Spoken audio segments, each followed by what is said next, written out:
Yes. Like how many minutes? Samoja.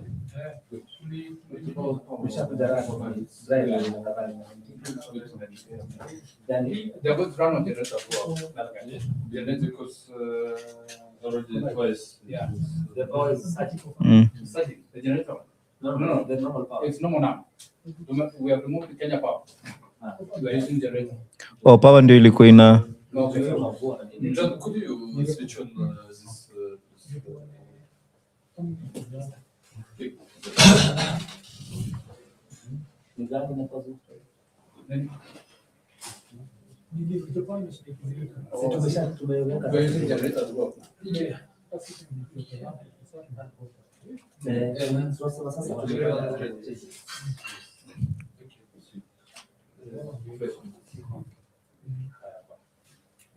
Yeah. 1 2 1 2. Honorable guests. Honorable guests. Everybody, microphone, mic check. Welcome all. Welcome all. 1 2 1 2 1 2. 1 2 1 2.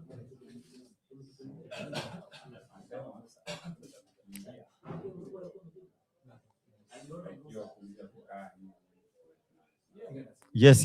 1 2 1 2. Ni namna hiyo. As you can see. Namna hiyo. Yes.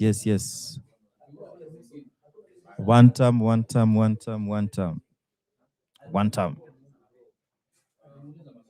Huh? Red card.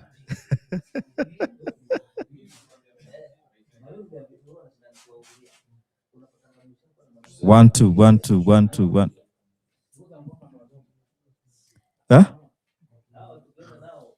1 2 1 2 1 2.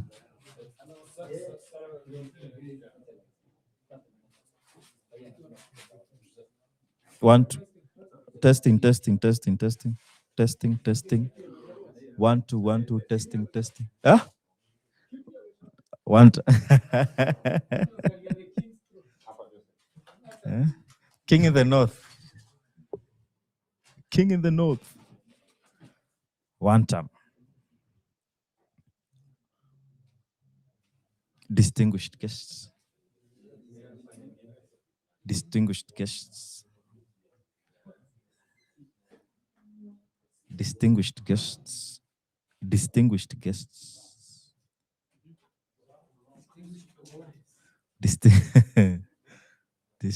cojones.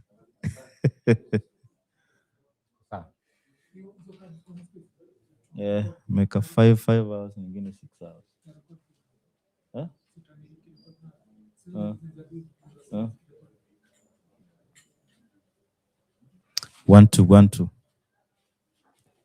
We up. 1 2 1 2.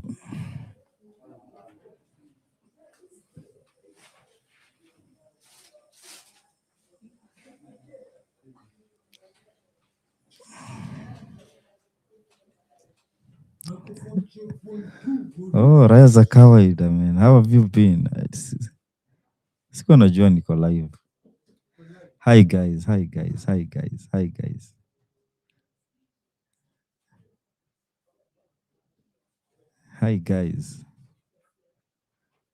Eko nene. Live from Wamwenyoro.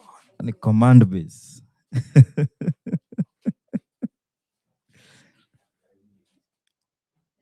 Yes. Hizo ni jo mofu ni ameshinda kinemenishinda nikisema mic. So in a very short while nitaondokea Gachagua akalie kiti. Nitamwachia kiti. Mmekuwa aje? Nimewahata. Missed you guys.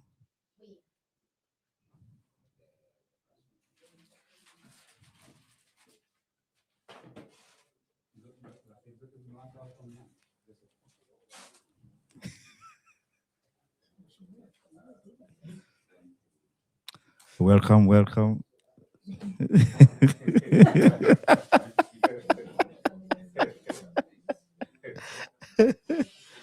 Welcome, welcome.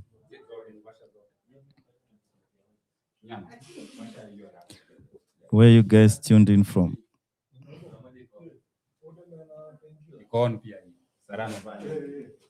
Uh-huh.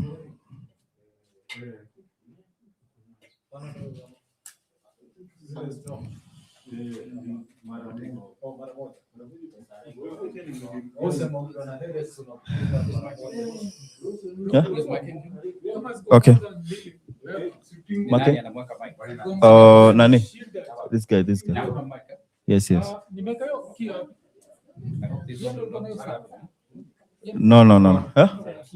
Yes, yes. Hmm?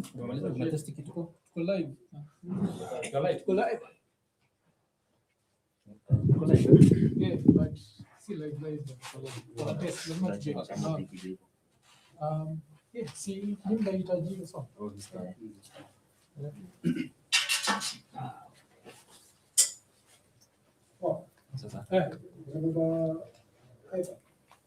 Zip. Nilisahau natumia simu. Natumia simu. Tumia simu kwa umbija. Ndio umbija lileta shida.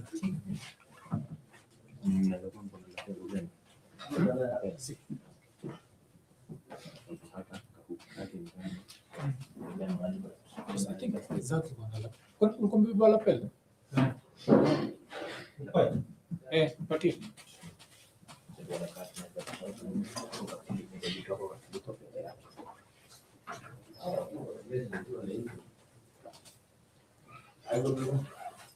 What time are we starting? Nearly started. 7. 7 sharp. Yes. How many minutes to go? 5. So.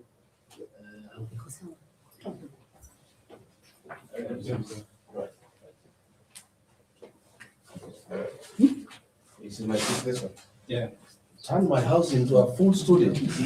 Wow. Yeah? You guys are creative. Living room has just become a studio.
Silence, please. So normally,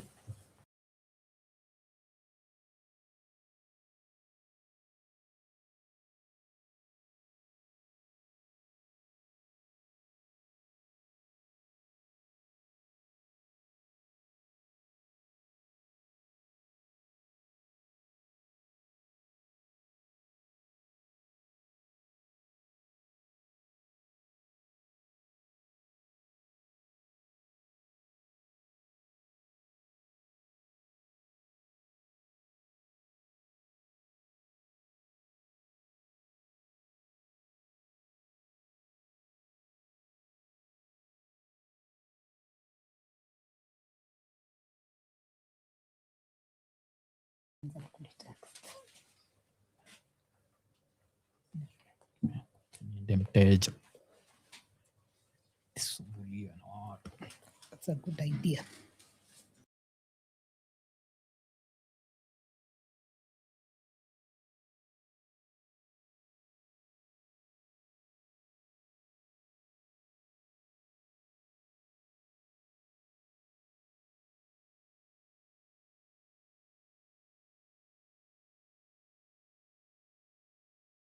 At the Alpha House, super excited to be coming to you live today from Wamunyoro, the residence. And of course, on this, we are collaborating. We are not alone. I have none other than the Mraya himself. Mwafrika ekonana. Bas. And with us, obviously, being in Wamunyoro, you know what we have. Africa, introduce our guest.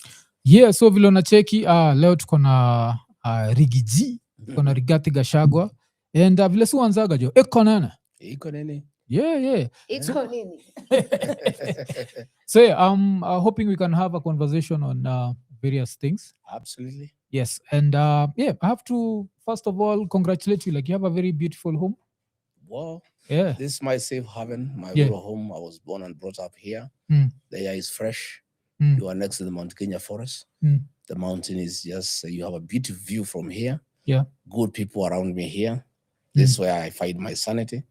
Anytime I come here, I don't want to go away. Yeah. I dread going back to the capital city. Yes. I want to stay here because it's quiet. It's nice. People are nice. It's friendly, fresh air. Yeah. So welcome to Wamunyoro.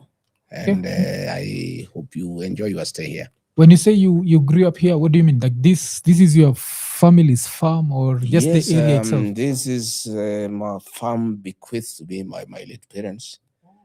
My parents had two farms, one 7 kilometers away from here, and this one here.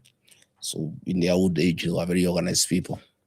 They gave two brothers here, myself and the lead Dr. Wachira. We were given 6 acres here, 3 acres each. Yes. And the other farm were given to my other two brothers. So we came here in 1972 when I was 7 years old. Okay. I've been here all my life. This is where I belong. And when my days come, I'll be buried here. Very interesting. Okay, so it's good that you've told us this is where you were brought up and where you grew. Just to understand your journey into politics to becoming the DCP party leader today. Did it start here or what was that journey like? Well, my family, the late Nation Gachagua and the late Mother Kirigo were politicians in their own right. They were leaders in their own right. They took part in the Mau Mau liberation struggle, fighting for our land and freedom. So I am the child of my father and my father. We are basically freedom fighters. We are leaders, and we have grown in a political family. And my late brother, the late Gachagua, was a member of parliament for this constituency called Mathera. He later became the governor of Nyeri before he passed on. I started here as MP for Mathera. I later became the deputy president of the Republic of Kenya. Today, I'm the DCP leader. I'm the next president of the Republic of Kenya next year. Okay. So I have to go back to the family thing. So you grew up with like a family of four brothers, or you have a sister? No, we had a great family. My father was polygamous. His first wife, the late Nyagodhi, had 4 kids. My mother had 9 kids. Okay. I'm the 8th born in a family of 9. Okay. So we were 13. We have lost many of us, quite a number.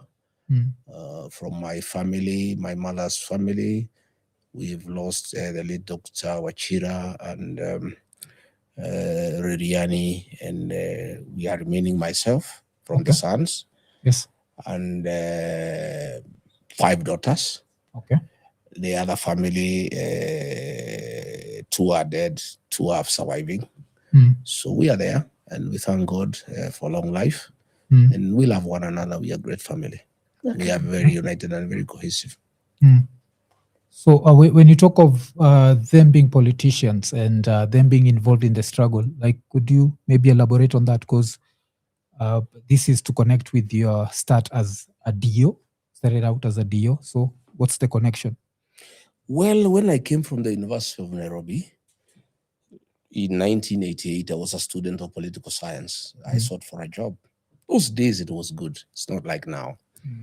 Once you got admission to the university, your life was sorted. Yes. Indeed, I remember once our mother educated you up to Form 6 and you passed, you'll never see her again. The next time you saw her, she was asking for money because it was automatic. Yeah. In fact, employers would come to the university to recruit people into employment. Yeah. So when I left the university in 1988, because I had studied political science and I had a political mind, I sought for a job as a district officer. That is public administration. And I went to the Public Service Commission and I got the job. And I went to the Kenya Institute of Administration, KIA, which today is called the Kenya School of Government. That's where I did my induction. And I started my job as a young officer at the Ministry of Home Affairs as an assistant secretary to the late Davidson Kuguru, who was the Minister for Home Affairs. Later on, I was posted as a district officer to Kirinyaga, Kishogo. I stayed there for several years. Later on, I was recalled to the office of the president. I became a personal assistant to the head of public service, secretary to the cabinet, Prophet Beach, vice chancellor when I was a student at the university. I worked with him until 1993. I went back to the field. I served in Kiambu. I served in Laikipia. I served in Garissa. I served in Turkana. I served in all manner of places.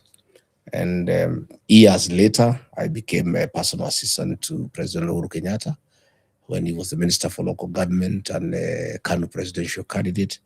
And I worked under President Uhuru Kenyatta. And when we lost the elections in 2003, I continued serving him until the year 2006. That is when I requested him that I would like to go to business.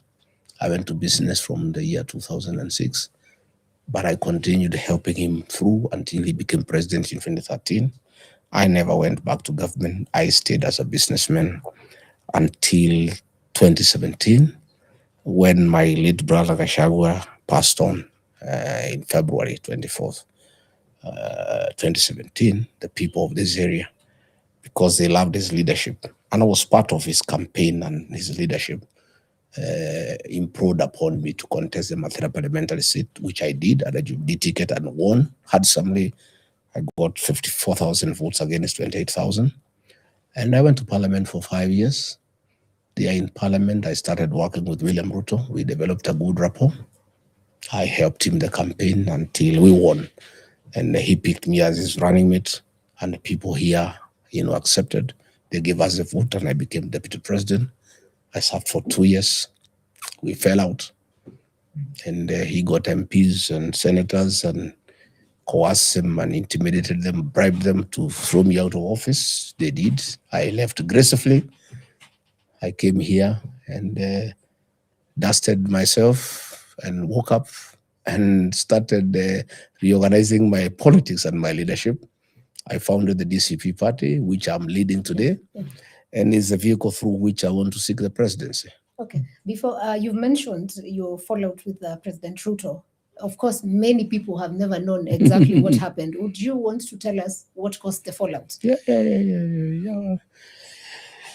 The two of us are totally different. I'm a very truthful man. I'm a very honest man. And I thought he was like me. And I must say, he's a very good actor. He deceived me and deceived all of us. And we thought he's a great Christian. He would be in church every Sunday. He would quote the Bible. He would talk to us with a lot of conviction. And I swallowed a bit, and I believed he was the best man for the job. But once we got to the office, he came out as in true colors, as a dictator, as a businessman, as a ruthless politician, as a man who cannot keep his word, too many promises, too many lies. And we started having differences quite big, because I am not that way. And the people I had persuaded to vote for him started asking me very serious questions, and I couldn't have answers. So I started disagreeing with him on many things within government. With a lot of respect, I would go to him and say, boss, this is not right. Evictions and demolitions. When we were campaigning, we told our people there will be no evictions and demolitions. And if they have to happen, they have to be human. And we have to know where somebody will move before you remove him from where he or she stays. We agreed there will be no night demolitions. And these things started happening, and I had a big problem. Along the way, we abandoned what we had promised the people. We had come in with a promise of the bottom-up economic transformation, lifting people from bottom to up. But as soon as we got into office, we started overtaxing people. We started using taxes on luxury, on things that are not necessary. And the people started to cry. And because I'm somebody who listens to people, they would come to me, I would go to him, and he would dismiss me with contempt. And we couldn't have a good working rapport. But our real issues came during the finance bill of 2024. Before we reach there, could I ask you one thing? I covered the elections just before 2022. Yes. And I remember one of the videos that I did, because I always do reaction videos, was a reaction video of no Rigathi, no Ruto. And from that, what I got from that video was, you are not his first choice for DP, Deputy President. The first choice was Kindiki.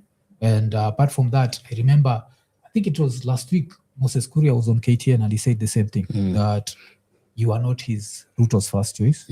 Ruto was twisted into it. And with that, the relationship started on shaky ground, because he felt like at that moment he needed you, because he needed the mountain. But you see, you're not his first choice. No, it's true. So, yeah. So, looking back, I think so. One thing is that he had promised the running mate position to so many people. He's a very deceptive character, just like he has done today. Today, he has promised Kindiki, he has promised Joho, he has promised Wanga, he has promised GK Kariuki, he has promised more than 10 characters. Even that time, he had promised so many people. And he had promised me. He had promised Kindiki, he had promised Anwar Guru, he had promised Alice Wahome, he had promised Dende Nyoro, he had promised Justin Muturi, he had promised Musalia, he had promised Wetangula. And he was just playing around with us. I don't think I was his first choice. But I think, being a very pragmatic politician and practical, he looked at the whole configuration, and he was very clear in his mind that if he picked Dick, he would have lost the election. So it was convenient to pick Rigathi Gachagua and dump him later. In fact, I think the decision to remove me was made even before I was picked. I am totally convinced today that I was just a lander. And you didn't see it coming? I didn't see it coming. I'm a very honest person, and I'm a person who believes and trusts other people, because myself, I'm very trusting, and I'm a very dependable character. So I really felt we were together. But looking back, I can see that he didn't want me. He wanted a Rigathi running mate and a Kindiki deputy president. A Rigathi deputy president is good for him because Rigathi has a mind, and he's a very principled character. And I'm also a strong man like him. And I don't think he wanted that. So during that time, we had that issue. I went and said that he told me to get prepared, and got his communication person, Hussein Mohammed, to help me to draft acceptance speech. And he asked me to come with my wife. That's what I'm asking. Don't you feel like he felt twisted? Because No, I remember that time when we were covering it, everything was pointing at Kindiki. And then even by the time you're being announced it's like 2 a.m. No, he knew what he needed. It was like at 2 a.m. So He this no regarding no Ruto protests no, far from must have pushed him. Far from protests. Far from it. He Why knew not? what he wanted. He wanted the Rigathi. He was just managing the others because he had promised everybody. So the protests came from who? Our people were protesting, but he had promised everybody. He was just managing the others. He had already called me and told me it's you, and asked his people to help me have an acceptance speech. Told me, come with your wife and your children, and I came in a suit. All the others did not come with suits because he had not told them. And then he pretended to consult everybody and kept it long so that all the people he had conned can feel that he has tried, but he has been twisted. But he knew, he was clear in his mind. He has done his arithmetic. He knew my persuasive power. He knew my mobilization skills. He knew I had the ear of the people, and he knew for him to get the mountain vote he needed regarding Gachagua. So he created an impasse, an artificial one, just to manage the other people. But he kept on telling me, don't worry, I'm managing it. Yeah, but we watch it too. Please give me time. He kept on doing that. My supporters were getting very wary, yeah, because they could see there is deception. But he was just managing the others. He had already made up his mind that the running mate would be Rigathi Gachagua for him to be president. Equally, looking back, he had decided he would either drop Rigathi Gachagua before 2027, just before, or in between. And I think what happened, his game was to drop Rigathi Gachagua during the second term. But halfway, he realized Rigathi Gachagua had become very influential. And he realized that if he lets him stay, yeah, by 2027, it's not possible to drop him. But it is the exact opposite. My being removed have made me 20 times popular than I was. Today, I enjoy the kind of popularity any politician would love in his life, you know? And when he was removing from office, he was told by Chongo and others, you remove this guy, crown ikitolewa ni mabati. This guy is only popular because he has a position. The people of the mountain are not interested in people. They are interested in positions. Once you get rid of him, that's it. 2-3 weeks, you'll never hear about him. But he didn't know the mountain because he's not one of us. And I told him, the people of the mountain hate betrayal. Betrayal has no remedy in the mountain. It's punished unapologetically. And even him, and he knows, he was a beneficiary of the community's distaste for betrayal. When the people of the mountain felt like Uhuru Kenyatta had betrayed him, they decided to punish Uhuru Kenyatta for betraying William Ruto and elect William Ruto as president. And I told him that time when we were just arguing, when I saw where he's going, I advised him, I said, my brother, I think you are making a mistake of your life. These mountain people hate betrayal. You are a beneficiary of the community's distaste for betrayal, and you are not one of them. They have punished one of their own to affirm you, and you are not one of their own. If you betray their own and you are not one of their own, they will punish you 100 times. What I told him has come to pass. Today, I was seeing meetings in Thika. His allies will not speak. None. Not Ichungwa, not Alice Nganga, not Moratha. None could be allowed to say anything. And what he doesn't know, those people have nothing against Ichungwa. They have nothing against Alice Nganga, nothing against Moratha. They were sending a message to him. But because he's president and our people respect authority, they don't shout him down. They shout his allies down, but they are sending a message to him. We are through with you. You betrayed the mountain. Nobody betrays the mountain and gets away with it. Okay. So let me once more say that that was his script. And I saw it later on when the first 1 year is when I started seeing signs that I had been betrayed, I was unwanted, and I would be shafted. But I put my foot down. I did what I needed to do. The rest is history. So do you and the president hate each other? I don't hate anybody myself, but I hate his actions. Abductions and extrajudicial killings, I hate because I'm a Christian. The 10 Commandments tells us, thou shall not kill. I was very bitter with abductions and extrajudicial killings, and that is what made us disagree completely.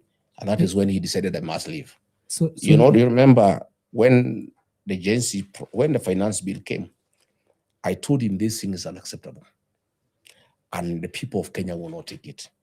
And if you insist, there will be rejection, and we shall be left with an egg on our face. Please don't force it.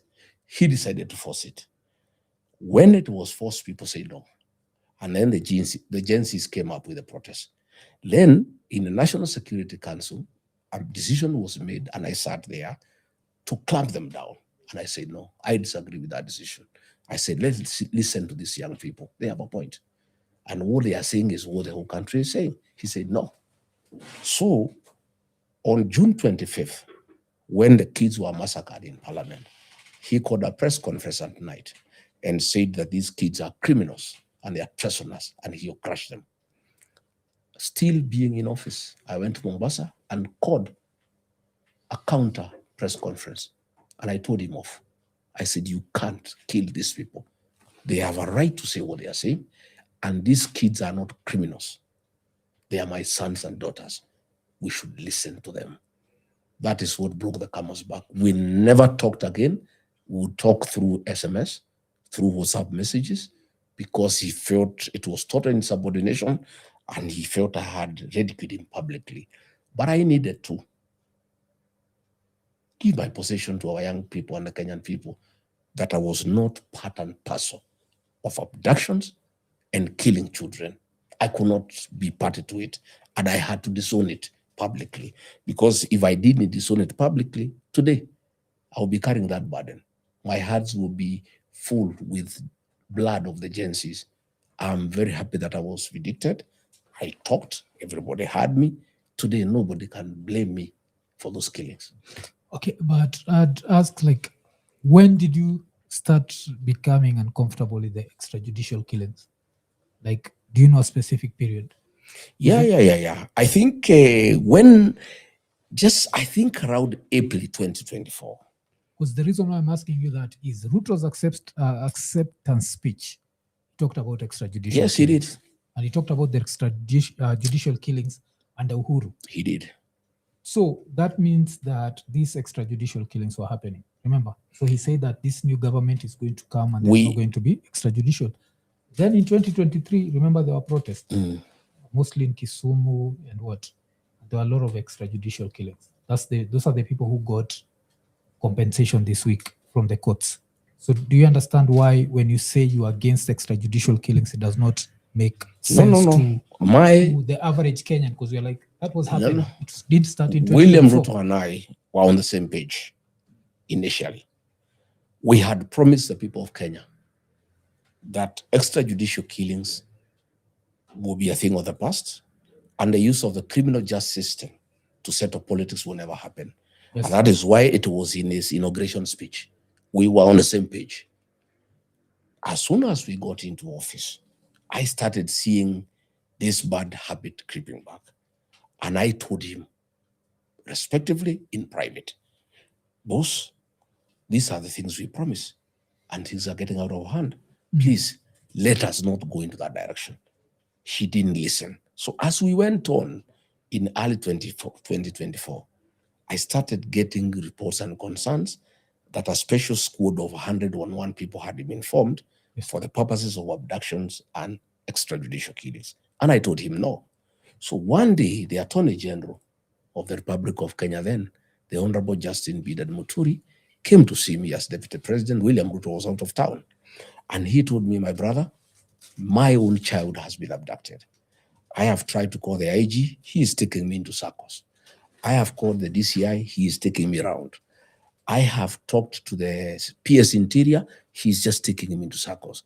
I have talked to the Director General of National Intelligence Service. He's not telling me anything. I have talked to Kindiki, who is a CS Interior. He's just lying to me. I am very unhappy. And I've come to complain to you as Deputy President. This is 2024, yes? 2024. Yes, because the reason I'm asking is 2023. In 2023, I don't know if you remember, but there was this even headline that Gachagua is planning mayhem against protesters. That's Raila who said that. So this was around the 26th of March, 2023. There's a statement I remember you made where That was an do you accusation. expect, no, you asked, like, do you expect the police to kiss the protesters? No. Yeah? That was an accusation. But you understand what that means? It means that when you're in government, you didn't have a problem with, because a lot of protesters were killed. I had a big problem. I am a very strong believer in the rule of law. And stopping protests is one thing. Killing is another. I don't believe in killing. Protesters can be dispersed using necessary force, which is allowed by law. As deputy president, you are not in charge of security. The security architecture of this country. The president is the chairman of the National Security Council. Deputy president sits there as a member. All the security agencies, the IG, the DCI, the Director of National Intelligence Service, the Director of Military Intelligence, the service commanders in the Army, Air Force, and Navy are appointees of the president. And it is him who gives directions. The deputy president can only intervene in security matters if given specific duties and instructions by the president. Those duties were never given to me at any one time. And I was a very great defender of the president in the first 1 year because I believed in him. And Raila and others felt that I was very strong. So they were in the habit of blaming me for anything that is going wrong. But going forward, as I've told you, when the AG came to complain to me, I told him to take up the matter with the president. And I monitored for him. And as soon as the president was back in the city, I told the AG, go and see him. He went and faced him, and his son was released. And from there, I went and told him this is wrong. So that by the time we were getting to June 25th, myself and the president were not on the same page in matters abductions and extrajudicial killings. And my public statement on June 26th in Mombasa is on record that I'm not opposing extrajudicial killings because I'm out of government. I opposed when I was deputy president in office. And I was removed from office 4 months later. And this is one of the things that accelerated my removal. That is one of the things that made my relationship with the president very sore.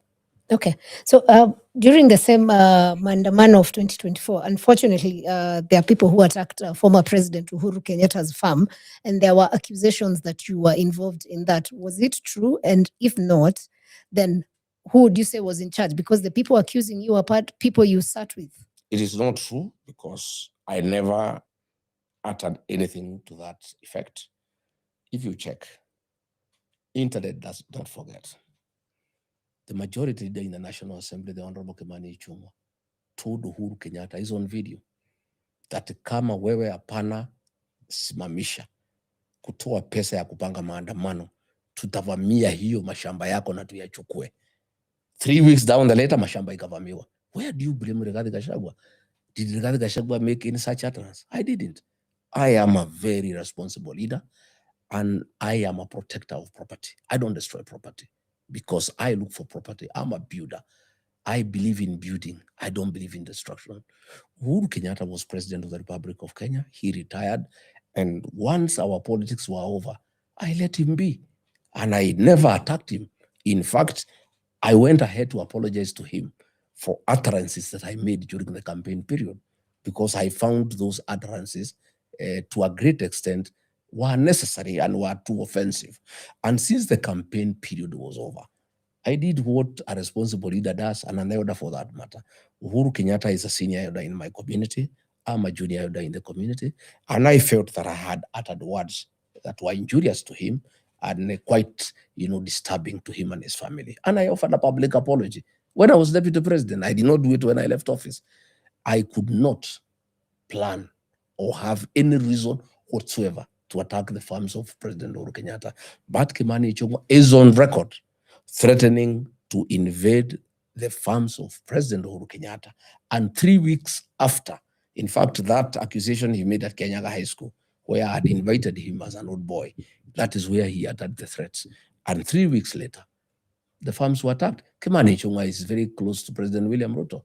So your guess is as good as mine as to who could have authorized for the attack or the farm of President Uhuru Kenyatta. So are you guys in good terms with former president? Because earlier in the week, we also saw the deputy party leader of his party, Jubilee, coming to see you. And is there a handshake that's coming between you and the former president? Uhuru Kenyatta and I are brothers. He's my older brother. For your information, I served as personal assistant of President Uhuru Kenyatta for 7 years. I believed in him and his leadership long before other Kenyans believed in his leadership. We have been brothers. He has come to this home. I've been to his home. Our children are friends. Me and President Kenyatta are brothers.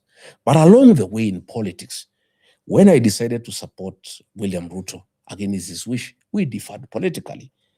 And it was very acrimonious, as it goes in politics. But after we won and Raila Odinga lost, that was over. It is me who made the first step. I took it. I took the very courageous step to apologize to President Uhuru Kenyatta for whatever I could have said that offended him. And it was forgiven.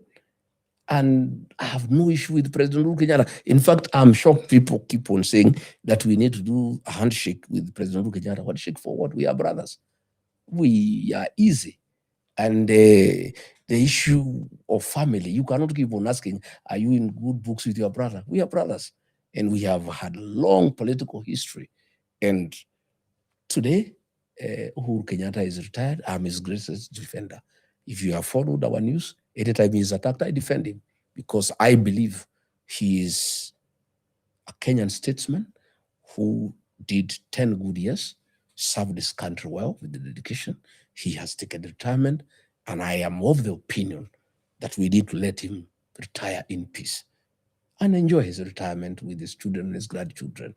That's what I sincerely believe. Sorry, I have to take you back. There's something I had to check very fast.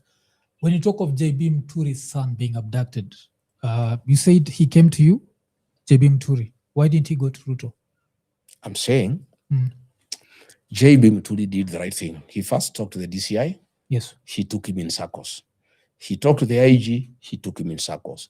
He talked to the DG NIS. He took him in circles. Yes. He talked to the PS. He took him in circles. He talked to Kindiki. So he was just following the chain of command. Then he came to me. Because that's normally the way you do these things. You don't just go to the president directly. You talk to the people who work for him. And he came to me as deputy president to tell me his concern. And when I listened to what he was saying, and being private to what was going on, because I had known as code had been formed, I told him the buck stops with the president because he's the one who authorized the formation of that union. So I said, face the guy head on. And when he faced him head on, sure as December 25 is Christmas, the president made one call because he knew whom to call.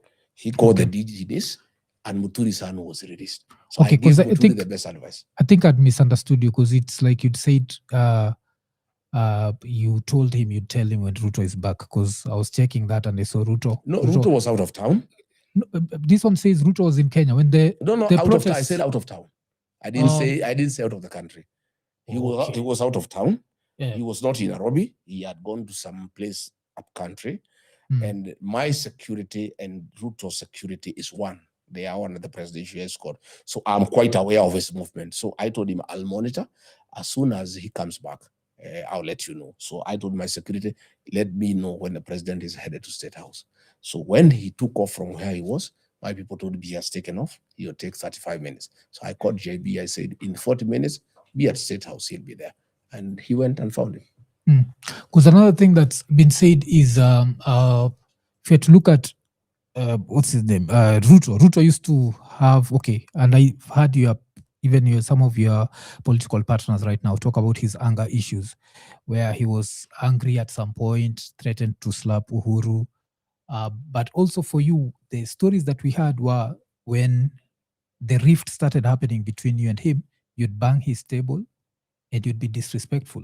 Understand? So there was the story of you'd be disrespectful. I think the figure was you wanted 4,000 shillings for every voter from the mountain. And you demanded that. And that's how, and then you have, like, when I spoke with Itumbi, and Itumbi was saying that you are petty. Like, you even used to fight with them as junior staff. I don't want to discuss Itumbi. That's a very junior blogger. Yes, but I'm just saying. I cannot discuss Itumbi. Yes, I think it's disrespectful to even ask me to discuss Itumbi. But no, he's the one. My friend, I'm a presidential candidate. Yes. I can only talk about William Ruto, my competitor. Okay. I think it is not appropriate to ask me to talk about State House Okay, bloggers. let's talk about it. No, let's talk about Ruto.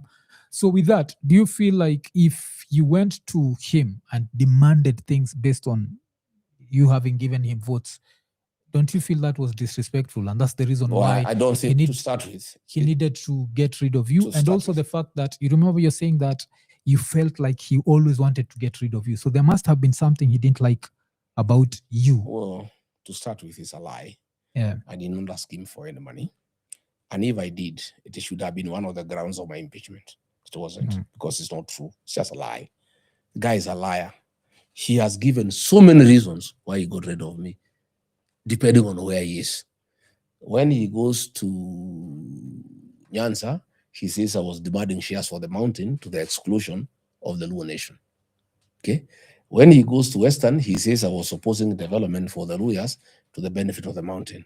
When he comes to the mountain, he says I was demanding money from him. That is why he got rid of me. He has so many different reasons that he keeps on giving.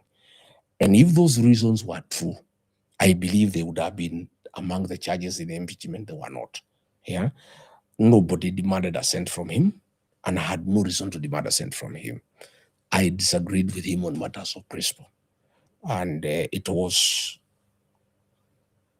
extrajudicial killings, abductions, theft of public resources, tribalism, nepotism, running a one-man show government and not giving anybody else a chance to contribute to the management of the affairs of the country. Yet you are elected.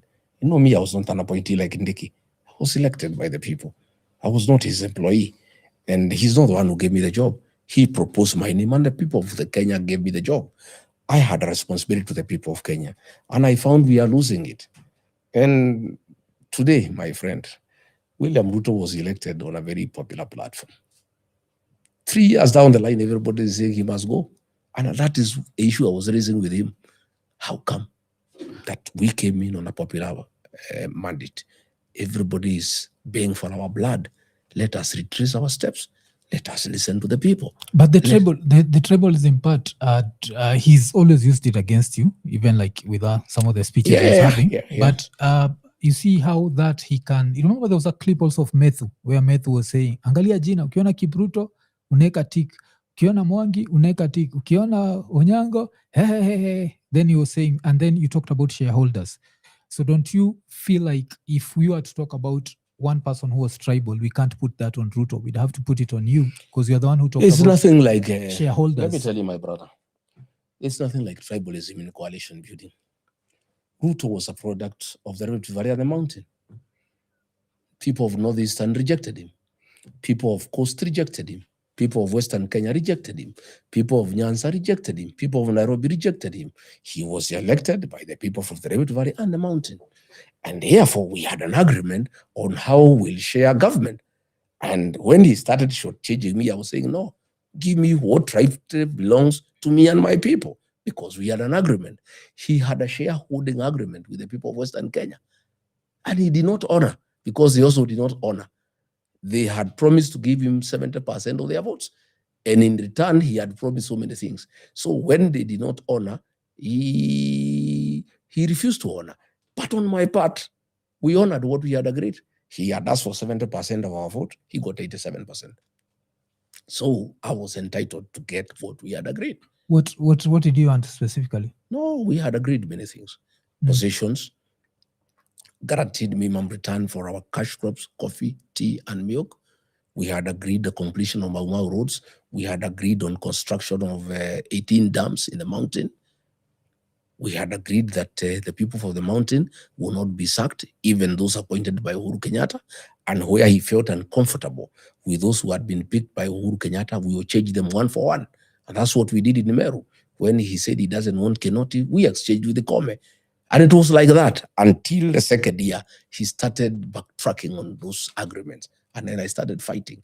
So do you think that is fair for other people in the country? Because I understand it's a coalition, but in a country where we have 44 tribes, is that a fair way of doing politics? You know, my dear Sarah, politics is a game of interest.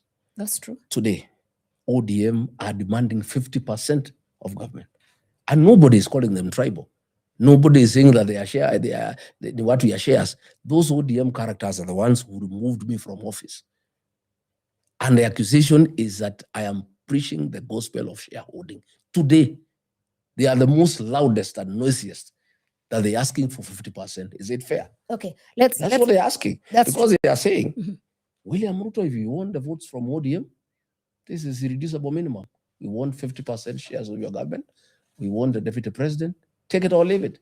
And they are doing it because they are the only ones who want to back Ruto. Everybody else has left. So they are in a very strong position to demand as much as they can. And that is what happened to us in 2022.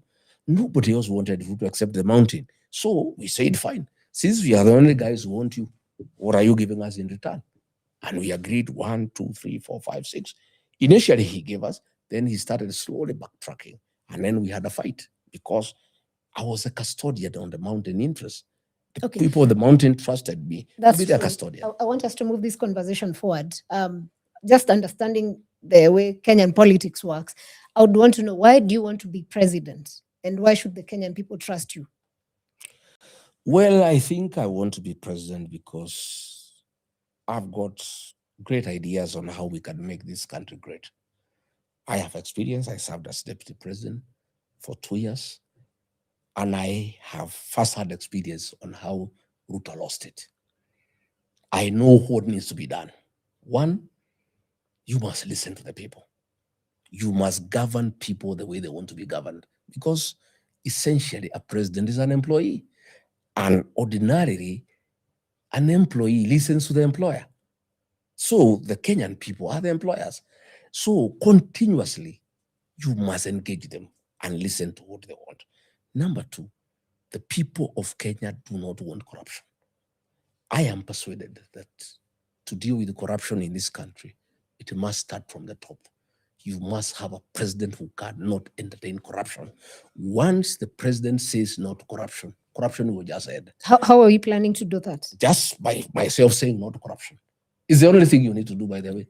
Once the president says no to corruption, I don't want corruption in this country. And it starts with me as president. I will not get involved in corrupt activities. That's the end of the corruption. That's the formula of finishing corruption in this country.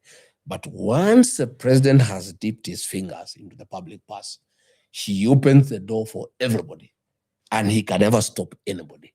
Once you call PSs and ministers to give contracts to your cronies, the remaining jobs after they give you your cronies, they give their cronies. If you take money, the way money has been stolen, 10 billion through e-citizen. And I told people, e-citizen has been captured by William Ruto. Today, you saw the papers, the Auditor General is saying 10 billion has been stolen. So if 10 billion has been stolen from the top, what stopped the small people also from stealing 1 million, 2 million? The way to deal with corruption in this country, the president must say no to corruption.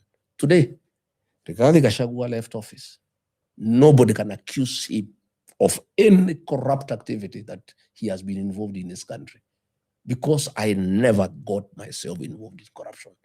And I'm a very proud leader. And you know the kind of viciousness William Ruto has against me. If I had stolen a shilling, it will be everywhere. I will be in court today. So you didn't steal nothing? Nothing. And if I did, I am telling you, I will be in court. News everywhere. That is why they have to look for other nonsense to say that I have stolen from the family. I don't know you have stolen from where. The president should be concerned if I have stolen from the public, because he's a public figure. And his work is to look after public funds, not to pretend families, not to pretend private hospitals like Nairobi Hospital. That is not his business. He should get concerned about the failures in Kenyatta National Hospital. There are no blood banks. The cancer machine is not working. There is no food for the patients. There are no reagents in the laboratory. There is nothing. Then he is saying he is a patron of Nairobi Hospital, a private hospital that is doing well. Who is a patron of Kenyatta National Hospital? He is the one, because he's a public hospital, and he is elected by the people of Kenya. We were planning to talk about that when you're talking about health. But since we were talking about your presidency, you see, every time you utter and you say things like the people of the mountain, it's about interest, it's about what? Do you know that you alienate a very huge chunk of the country, because the country thinks you ended up with the second highest office in the country. And when you're in the second highest office in the country, you are basically a heartbeat away from the presidency.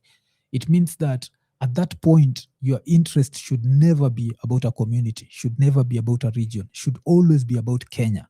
Do you understand that? Like the concept of Kenya as a country, where it does not matter if you're Luo, Luo, Kikuyu, what? Like right now, if you look at this room, there are a lot of different tribes. I know. And when those tribes hear you talking about the mountain being betrayed, they're like, no, we want to hear someone talk about Kenya being betrayed. Because even Kenya has been betrayed. Corruption is still there. The hospitals are not, they don't have medicine. Budgets are inflated everywhere. So when can we hear Rigathi Gachagua talk about Kenya for Kenya every day without the mount? Because you see, the mount is always there. No, and that's where the problem it's only comes. you ask me about the mountain because you are in the mountain. Yes. Ask me about Kenya. Every day. Every day. That's what, when every day, my brother. Yes. E-citizen have talked about it for a long time. Yes. It does not affect the mountain people. It affects the whole country. When I talk about tea, I was in charge of tea reforms. Tea is not just in the mountain, it's in the whole country. When I talk about dealings with RSF, a rebel group from Sudan, that has affected our image as a country, I'm talking about Kenya. When I was fighting drug and substance abuse, I held meetings in Mombasa. I held meetings in Kericho. I held meetings in Meru. I held meetings in Nairobi. It was for the whole country. I served the people of Kenya. And even in my politics today, yes, I am talking about Kenya. Which I don't dispute. You see right now, you remember there was the campaign, Kufa Dereva Kufa Makanga, around the time when you're being impeached, where people are saying that if we have to impeach you, then we have to impeach the president.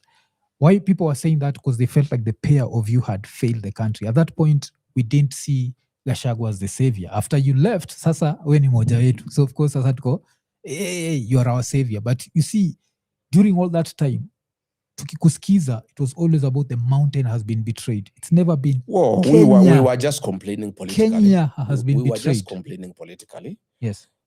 And I have told you the mountain has been betrayed.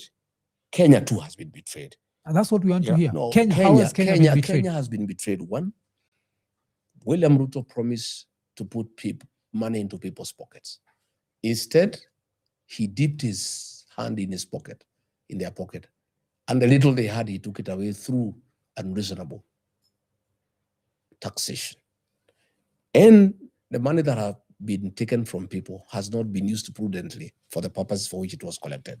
That is the money that is being used to bribe people in State House, to bribe people in meetings. I've been talking about it. When I have talked about the sale of national assets, Bombers of Kenya, Kenya Pipeline, those are not in the mountain. Those are national institutions. And I've talked about it. I've talked about them. And when I say SHA is not working not just in the mountain. It's not working anywhere, including Bomet and Kericho, where Ruto comes from. I've been talking about it. I was in Bomet the other day, and I talked to the people of Bomet, and I told them they are suffering just like other Kenyans are suffering. 2 days ago, I had a radio talk show called Ramogi with the people of Nyanza. And presenters there were refusing to allow me to talk about the issues that affect the people of Nyanza. They wanted to discuss regarding Gachagua as a person. And I was pleading with them to allow me speak about issues that affect the people of Nyanza region. I have been very clear in my mind that Kenya is bigger than all of us. And I talk for the people of Kenya. I want to be the president of Kenya. I don't want to be the president on the mountain. There is no such position. But I come from somewhere. And those people, like other Kenyans, deserve somebody to talk for them, just like I talk for other regions. But I want to confirm that my agitation, my politics, is in the defense of the Kenyan people, the sovereignty of our country, our image as a country, our territorial integrity, the dignity of the payslip. I have been very vocal that the payslip has been eroded. All workers in public and private sectors have no purchasing power. They have been, more than 40% of their salary have been deducted through taxes that are being used to do politics and extravagance in State House. When Uhuru Kenyatta was president, the budget of State House was 4.5 billion. William Ruto has taken it from 4.5 billion to 17 billion. And that money is for lagis, is for luxury, and for blaming people who come to State House. These are Kenyan issues. I don't think they are issues of the mountain. Okay. One of the biggest problems the country faces, as he was asking how we've been betrayed as a country, I feel is in the issue of debt. And today, Kenya's debt stands at 12.3 trillion. You want to be president. How would you deal with Kenya's debt? Well, admittedly, we have to carry over the public debt because it was incurred. Whether through the right decisions or not, is a debt we have to pay. And there is no way we can default. We have to pay the debt. But we must make sure that we stop borrowing more unnecessarily by doing what is necessary. For example, the work of a government is to offer services. We don't want governments building houses for people. Those are private matters. You build a house, 1 room, 2 room, 3 bedroom, depending on your need and your capacity to build. What the government should do is build roads, provide water, provide electricity, provide sewage, drainage, provide security. Mwai Kibaki, the greatest president of our time, never did housing as a government program. He never spent government funds to do housing. But the men who did the housing that we enjoy in Nairobi today is Mwai Kibaki. How did he do it? He didn't do it directly. He opened up the bypasses and put good roads, electricity, water, and sewage, and the houses came up on their own. But the houses are not done with borrowing as it is, because that's our tax. What happens? So how would you deal with it? What happens, why you have to borrow, is you look at your revenue and you decide the things you want to do in a budget. When the revenue is not enough to do the things you have decided to do, you have to borrow so that you get the deficit. So what you do, you stop unnecessary expenditure so that even if you have to borrow, you borrow very little. And the way to do things in this country, in my view, a responsible government should concentrate on education, healthcare, security, road network, clean water, electricity, and communication. The rest of the things, you leave them to the private sector. And an economy is very dynamic. Once you provide the services that are basic, that the people of Kenya require to be provided by their government, you let people do business. If you do remember, during the time of Mwai Kibaki, there was a lot of money available to the Kenyan people to do business. If you remember, if you went to Nairobi near a bank, there were many tents there in a mall, one by Standard Bank, one by Barclays, one by Equity, with some nice looking girls, well-dressed, asking you, come, we want you to borrow. Banks were looking for people to lend money to do business. Today, the government is borrowing from the banks, and the banks would like to lend to the government because it's very safe, because there is no risk. So the government is competing with the private sector for whatever money is available for lending. We want the government to borrow less, especially domestic borrowing. Borrow less. Let the money market be available to the private sector. And these are the people who make the economy grow. And Mwai Kibaki perfected that because he was a great economist from the London School of Economics. He allowed the private sector to thrive. And there was less and less government in people's lives. Government's work was to provide infrastructure, security, and a good environment for business to thrive. Now, William Ruto has done housing by government. He has killed the private sector, and it's a huge sector, the US state sector. Those fellows have now have no job to do. Everything is being done by government.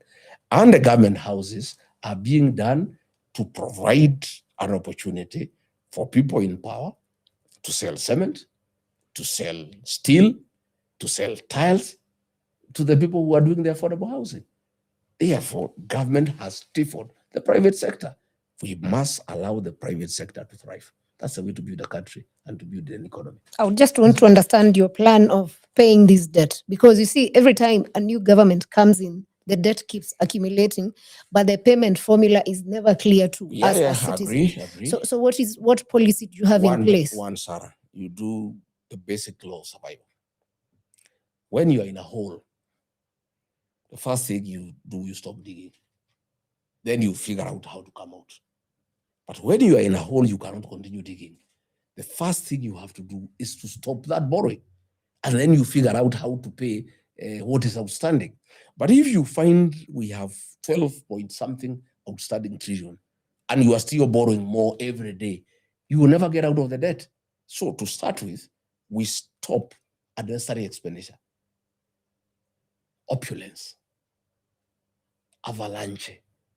You have seen the deputy president has a budget of 450 million for helicopters to fly around the country. What for? You have seen State House has a budget for hospitality for 5 billion, for entertaining people who are coming for delegations. What for? Mwai Kibaki never held hosted delegation in State House. But they would argue you didn't even stop it when you're in office also. No, I'm just saying we were doing things the way the president wanted them to be done. In fact, he was accusing me of not hosting delegations. I had a very minimal budget myself for hospitality, 70 million only. I have seen the present guy is asking for 400 million for hospitality. President was accusing me of not hosting delegations. By the way, I never used to host delegations. I only used to have IBEC, where I would meet the governors. It's a constitutional duty that is in the office of the deputy president. I would meet farmers for tea, for coffee. My meetings were working meetings. I never held a single political delegation, like what Ruto and Kidiki are doing. They are having delegation from Meru, they're having delegation from Turkana, they're having delegation from Trans Nzoia to come and discuss politics.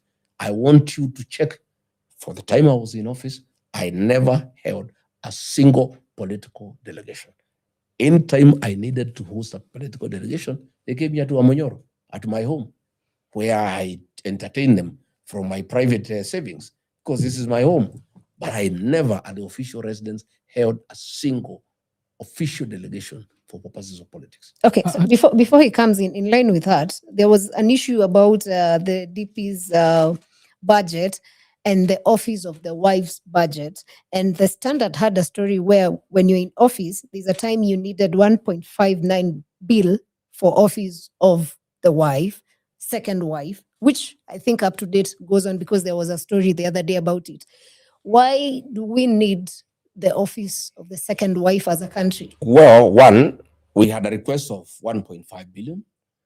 A request is a request, and that's what happens in budget. You ask for this, you are not given for what you have asked, you are given what is available. We are given 590 million. The office of the spouse of the deputy president, I found it there. I did not create it. It was there when Ruto was the deputy president for 10 years. So when we came, we found that office had been set up.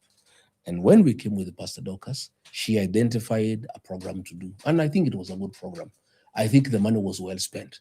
She came up with a program on fighting addiction, to drug abuse and rehabilitation. And through that program, a lot of lives were saved. Very many young boys were assisted. She came up with a program for PWD and for widows, wajane na mayatima. And I think it was a good program. Along the way, William Ruto removed that budget. That program died.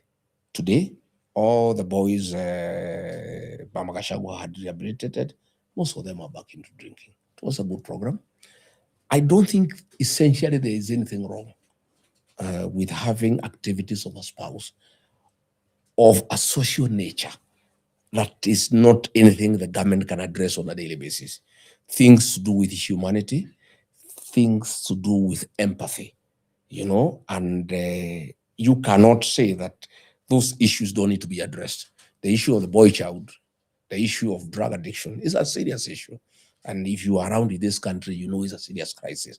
And many Kenyans miss mama boys because many people were afraid to talk about their children having drug addiction because of the stigma. But when Mama Gachagua started talking about it, even very senior people, approached her to say, Mama, we have a problem here. We have been shy to acknowledge that our children are having a problem.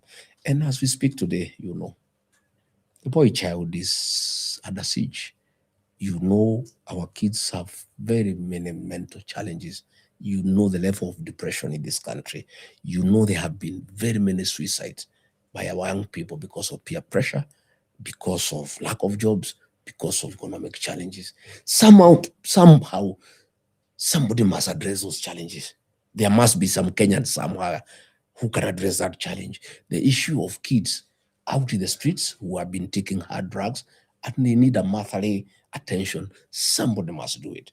And I'm very proud that when I was in office for 2 years, my spouse, Pastor Dorcas, filled that gap, and Kenyans were very happy. She was the darling of the Kenyan people. And many people have been asking. Even now, we are doing it on a smaller scale. We don't have a government budget. We have some money for ourselves as individuals. We have many friends who support us. Even now, we want to do some fundraising to try to raise about 100 million for Pastor Dorcas to continue doing what she was doing with the boy child. Try to help those young people to see whether they can get back on their feet and they can live a life of their own. Okay. So I'll have to take you back to some of the criticisms that you give Ruto, and you've just talked about it. Affordable housing, yes? You're talking about how this is just a scheme for Ruto to get rich. But if we go back in time, in 2023, you are quoted as telling people to ignore any naysayers when it comes to affordable housing. Yes. So you see, so you used to support it. Right now, you're outside, you're not supporting it. Even in 2024, just before the budget, before your impeachment and before the fallout became public, you are still supporting the finance bill 2024. No, And then I was not. if There you are wrong. if you are to skip, we'd still go back to, you just talked about the budget for Uhuru State House. You said the budget was? 4.5. And what was your budget when you are deputy president? I think about 4 billion. You see, 4.57. You understand? So this shows that when you are in a public office, you don't care about the wastage. When you're outside, you see the wastage. You see, that's also is the problem we have with the present government, where before waingia, it's we are going to change this, you're going to change this, Well, as soon as you are the only inside, difference- because 4.57 for the deputy president's For the deputy office. president, And but you must know about this that was- 4.5 billion. this was for travel and hospitality was to be used, 1.8 billion was to be used on in something called the luxury budget. And this is something that I normally talk about. Like, we live in a third world country. We have Kenyans who, like right now as we talk, there's a Kenyan who slept hungry. How can the leaders have a luxury budget? You understand how it's such a slap in the face? Let me Like, let developed me- countries don't have luxury let me budgets. correct you. The budget for the office of the deputy president was in office was a wholesome budget. About 2 billion shillings was salaries for workers. And this is an office that has been set up with so many activities. We had coordination of international development partners, a very important program where you harness funds by the donors and unlock where there are challenges. That requires funding.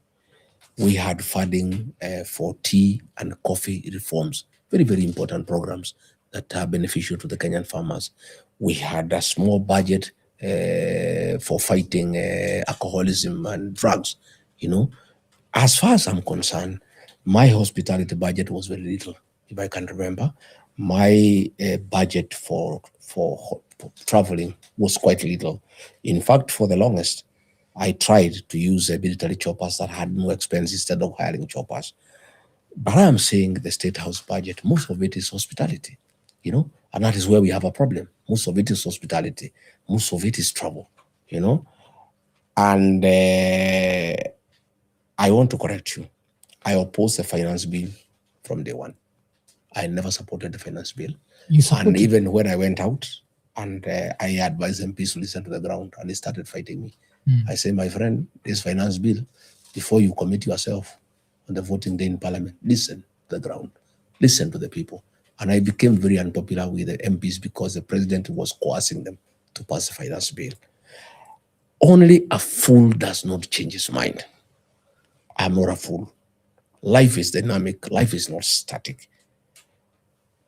I want to tell you that President Ruto had convinced me and many other Kenyans that the housing program was a good thing, and it would create employment for very many young people, and it will settle people, who have no housing. I was persuaded and I was defending it until it came to my knowledge, because I was part of government, that this was no longer the case. It was meant to collect money from Kenyan taxpayers so that there are enough houses to be built so that we can create business opportunities for selling cement, steel, and tiles. Again, I have told you my leadership is informed by listening to the people. What we thought is a good program, the people are saying no. I went to the president, I said, these people here are building houses, what they don't want. They don't want to be taxed. They want to be left to build their own houses. They want us to build schools. They want us to pay money to teach us to teach them. They want us to build roads. They want us to give them clean water. They want electricity. They are not interested in housing. So it doesn't mean because I was supporting something, even if I realize it is bad, I support it to the head. I must change my mind when there are enough reasons and circumstances to persuade me otherwise. That's the nature of life. You cannot just stick to one position. If they are glaring circumstances and factors telling you that the stand you have been having is ill-informed, and these are the new facts, can you change your mind and give a different position? Yes. William Ruto himself, he had told us Raila is a problem of this country. Along the way, he changed his mind and he said he's a good guy. That's how dynamic life is. Yes, I understand that how life is dynamic, but I was just looking at that, like a lot of the things that you say you are against, we've learned about that after you left government. You see, like something like extrajudicial killings. No, I spoke extrajudicial killing. I spoke when I was in government on the 26th of June. I would like you to Google in Mombasa as deputy president. I left office 4 months later. I spoke when I was in office. Yes, I condemned extrajudicial killing. I condemned the Director General of NIS.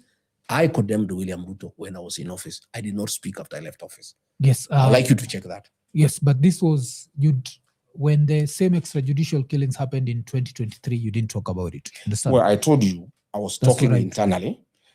I was deputy president. You don't fight with your boss publicly until you've come to the conclusion that it is not possible to correct him internally. I tried to correct him internally. So through persuasion, through reasoning, until we reached a place now, it became too much. I needed to speak out. You don't remember the videos that used to be posted on your Instagram, no, Twitter, where you are going very early in the office because of protests. You understand? I was not going early because of protests. I was going early every day. Yes, but this was being looked at as a mockery to the protesters. And a lot of protesters lost their lives around that time. But even if we were to move from that, the reason why I was bringing up the protesters was to bring up the budget thing, where if we talk about wastage of public funds, and when I was looking at your budget here, the 4.57, part of it was to be used on furniture and cars. You understand? And when's the last time you changed this furniture? Why is government furniture always changed? Well, I cannot. When I came to office, that the budget for that office had been cut for 5 years when Kenyatta disagreed with William Ruto. There were no vehicles, or the vehicles were dilapidated, and we needed vehicles to move around the country, so we had to purchase new vehicles. That house and that office had not been renovated for 5 years. And if you don't renovate a house, it will crumble. Even these houses, we repair them every 2 years. That's the nature of buildings. There must be maintenance of government buildings. Those offices had been neglected for 5 years. And when I came, I looked for a budget to have them renovated so that they are usable and they don't get wasted. What was so bad that needed to be renovated? Everything was bad. Sorry to ask, but the house was leaking. The house was leaking. The toilets were broken. And there was no borehole. It was broken. There was no water. The water was being brought by tankers. It was in very bad state. So should we also assume that it's the same case with State House? Because we've seen the budget go up, but there have been renovations State House happening. had not been neglected because Uhuru was there and it was well maintained. Yeah, he denied William Ruto money for 5 years, which was also not right because he was deputy president. The office had been denied budget for 5 years. So really, it was in very bad state, and it was necessary to have it restored so that the office that needs billions to renovate. There are no billions. There's no billions. Needed like 100 and something million. But sasa tukiangalia hapa, these are the budgets we're seeing. What is the budget? Seeing like what is the budget for maintenance of office? It's 100 million. Was it 100 million? Yeah, it It's is. imeruka, but it's It is. when we look at No, this. let's be specific. Don't say it's billions. I believe it was 100 million. Because what I know is you lost 1.8 billion for travel and hospitality. So you see when we look at hospitality, we don't care if it's happening at State House or if it's happening in Wamunyoro. We look at the fact that it's coming from the let's talk taxpayer. about maintenance of building, because you are saying it's billions. No. It's just about 100 billion. 100 million. Because here, no, I was looking at the budget. So your budget was 4.57 billion. Yeah, but it is full of so many components, including salaries and allowances. Let's go down. So this is brought back to 2.69 billion. So inclusive of salaries, how many employees did you have? I can't remember.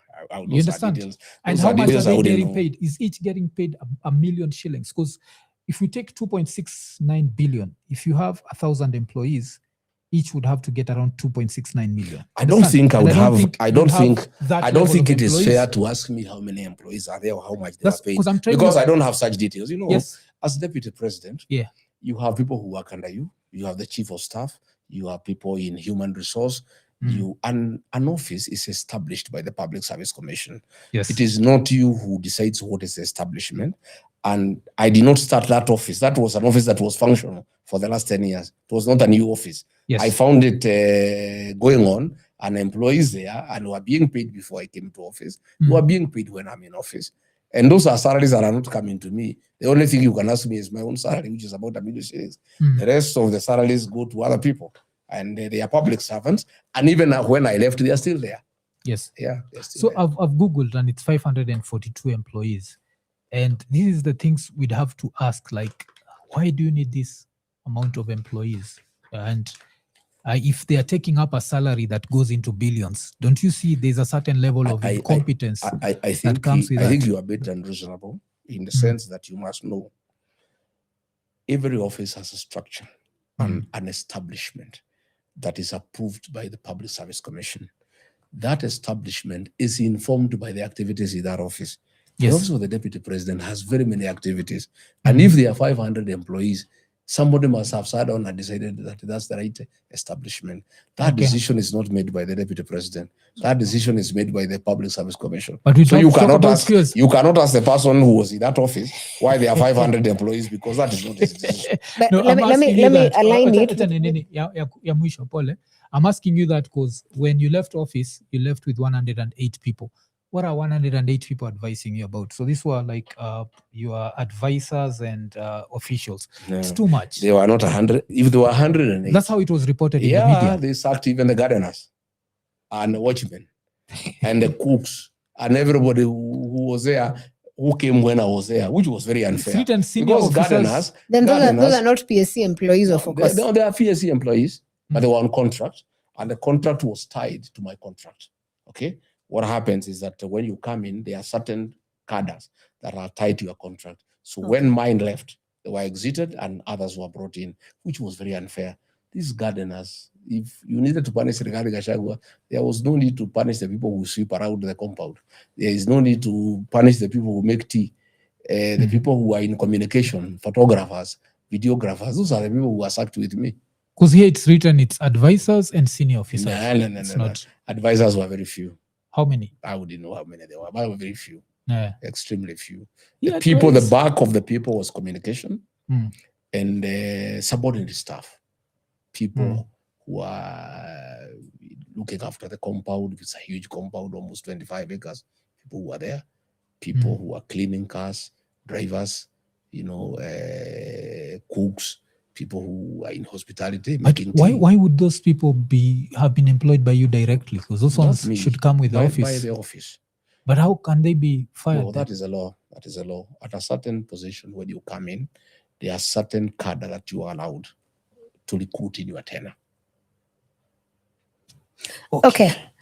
And you see what happened. You see the previous held when the ones who are there their contract was tied to the tenure of William Ruto. So when he left, they left. Those jobs needed to be done. So even the gardeners left, or Ruto? They did. Okay. The contracts expired. Okay. You see when Africa is raising such things, these are the things that are making the larger part of the population of Kenya very angry, because it's a population of the young people. But then instead of creating spaces where we develop a country, we just have a replication of, roles, perhaps. The bigger question would be then, you want to lead this country, how different would you do it, and how would you deal with this youth bulge? Because you have a big population of about 70% who are young people and jobless. Now I think we are talking. I think now we are living nitty-gritties that are really, in my view, not very necessary. What do we do with our young population? That's the crux of the matter. It's actually a national crisis. And I have been with some young people who came to see me yesterday, content creators. We've been together, we spent the whole night together, just asking ourselves, what do we do with the youth question? The people who are graduating every day to the job market, some 1 million people, and there is no absorption capacity. And I am saying that from where I sit, my first priority as president is to sit down with my people to come up with a very clear program on how to create job opportunities. And one of the ways is import substitution, so that we stop importing everything from China, from Japan, from where, and create factories here so that we can create employment. And once you create employment here, you also automatically enlarge the tax bracket, because those people who are employed, they start paying pay as you earn, and that will help, the Kenya Revenue Authority to get revenue for development. So we must look at ways of how to stop importing things and try to impress upon foreigners, instead of us importing steel from China, to come and create a factory here to produce steel, so that the people who own that factory can employ our young people to work there. Agro-processing, value addition. There are very many great opportunities in this country where we can create employment for our young population. Again, we must look at issues of financial inclusion. Not everybody must get a white-collar job. Our young people are very innovative and they are very creative. I've just been talking to them. What we need to come up with is a very good program on how we can provide affordable credit to our young people and train them on how to manage those funds, so that they can create jobs for themselves and for their brothers and sisters and their friends and their cousins. So as far as I'm concerned, the greatest challenge to any leader and to the 6th President of the Republic of Kenya is how to create more job opportunities. It is how to get our young population to become participants in the economic growth of this country. As it is today, they are just there at home, and that is why they are getting into problems. Through peer pressure, they get involved into alcoholism, into drug abuse. Others are committing suicide. Others are having depression. The new government must be very deliberate in trying to create opportunities for our young people, and I believe that those opportunities exist. It's only that there must be political goodwill. We must have a government that is willing to go out of its way to create opportunities for our young people. And this will be done through manufacturing, agro-processing, where we can start small cottage industries, even in the rural areas, where we can have a coffee popping machine, where we can have people packing tea, where we can have people packing avocado, where we just create opportunities through agro-processing and value addition for our crops, because Kenya is basically an agricultural country and there are very many opportunities. Again, is where the Juakali sector, we make sure that we are not having foreigners competing with our people. It cannot be. Today, when you go to Gekomba and Kamukunji, the Chinese have taken over our economy. They are bringing things and they are also hawking the same. Instead of bringing whatever they are bringing and sell to our people to hawk and create a business opportunity, they are actually doing the hawking themselves. But I'm of the opinion, to the extent possible, we have import substitution. Anything that we can manufacture in this country Instead of importing from China, we go there and have a conversation with the Chinese investors, give them tax holidays, give them economic incentives to come and start those factories here in Nairobi. Transfer the factory from Beijing to Nairobi or Mombasa. Same factory, instead of doing it there and giving work to the Chinese people, bring the factory here in Nairobi and they can employ the people of Kenya. That is what I would be pursuing, and I'm persuaded that within 5 years, we would make remarkable progress and absorb a huge population of our young people into gainful employment.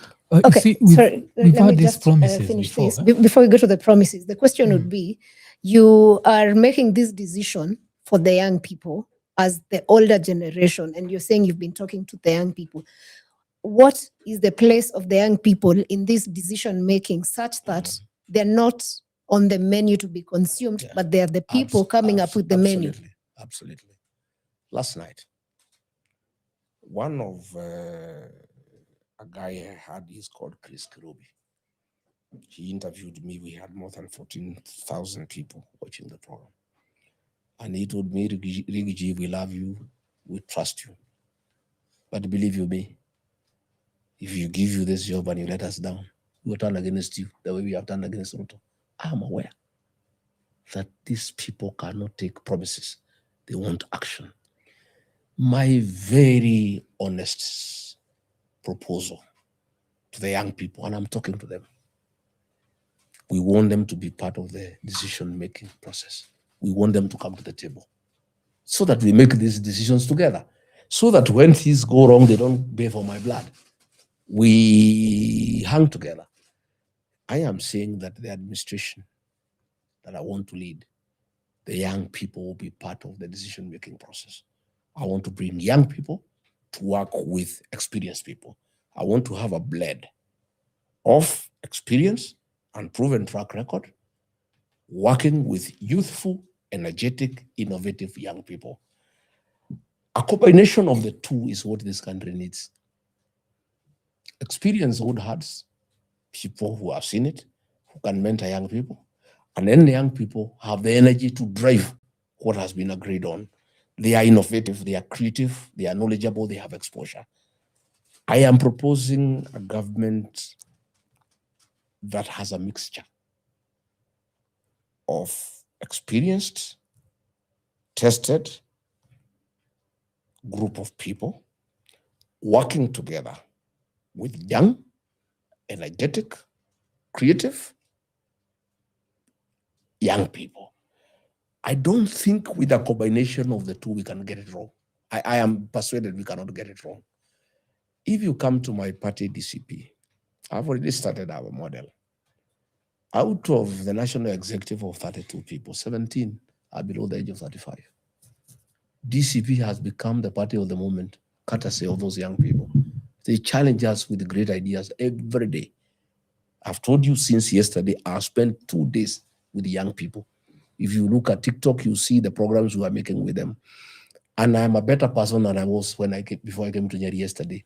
I have known many things I did not know, courtesy of engaging, listening, and taking seriously what the young people are saying. My administration will be made up of both. And the young people will be part of the decision-making process. They will be on the table, they will not be the menu. And they will drive the changes that we so desire. And I have told them very clearly that they must start by driving the change that we desire. And they have the capacity and the numbers. They are the majority in this country. They are incorruptible. They cannot be bribed by anybody. They are tribeless. And they have a determination and a zeal that has not been witnessed in this country since independence. I've told them their first job is to register as voters and come out and vote. I've told them in the process of voting for Gachagua, they must also vote for themselves. They must run for the positions that are available. They must occupy the county assemblies. They are graduates. They can go there and make good laws for their counties. They must run for National Assembly positions. They must run for the Senate. You know, if they are not able to run for the governor, no problem.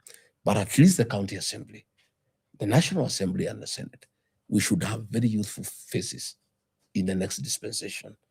Again, in my administration, in the executive, I'll bring them in as principal secretaries, as ambassadors, as CEOs of state parastatals. And I can tell you, only a fool can ignore the young population. I must tell you, without an iota of doubt, listening to these young people, most of them know much more than I do. I have lived 61 years. I have listened to some people here 25 years, 26 years. I'm amazed by what they know. And I am that kind of leader who is not arrogant and who is not dismissive and who is not imposing, that I cannot buy advice by young people. I have 2 young boys, 30-something, early 30s. They are the ones who tell me what to do in terms of running our businesses.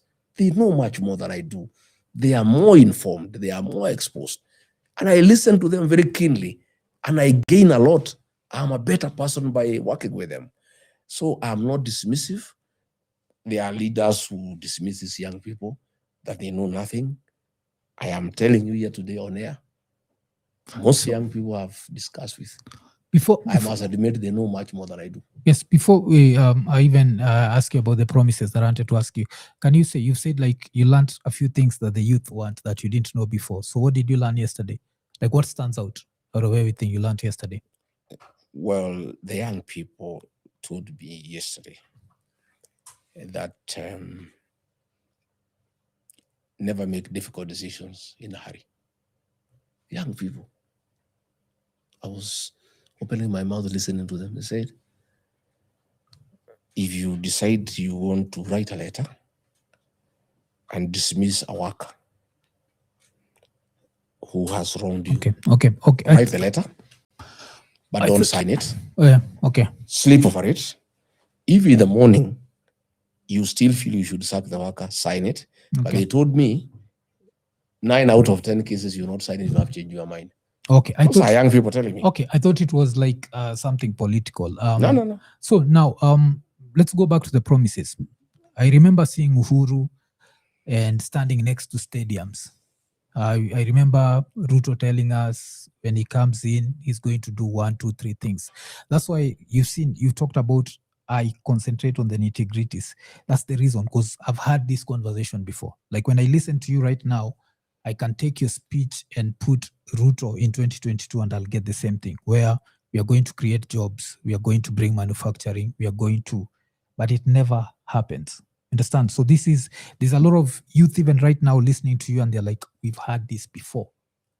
So do you understand there's that disconnect between the political class and the average Kenyan, where the promises just don't make sense? So do I, because Ruto promised and never delivered, I cannot make a Uhuru also promised and never delivered. No, I'm saying, you know the 5 stadiums? I'm asking, the question is, yes, does it mean because Uhuru and Ruto promised and they didn't, yes, I shouldn't? I'm not Ruto, I'm not Uhuru, I'm Gachagua.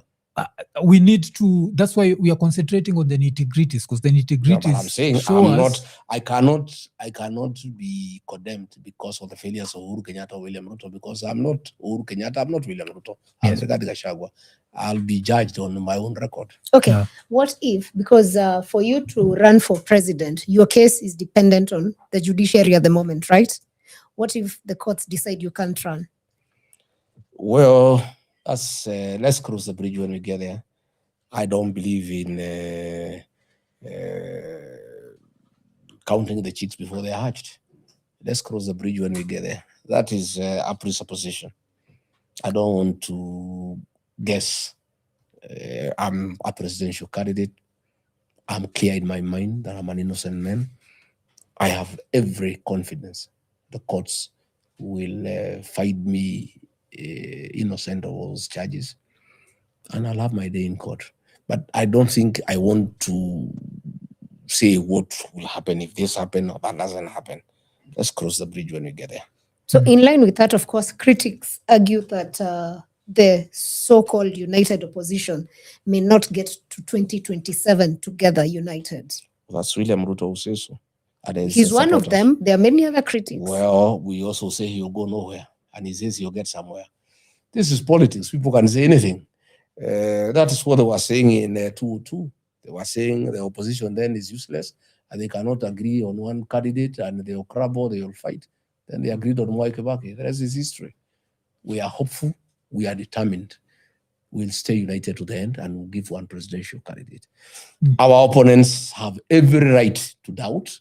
They have every right to belittle us. They have every right to say we are stupid.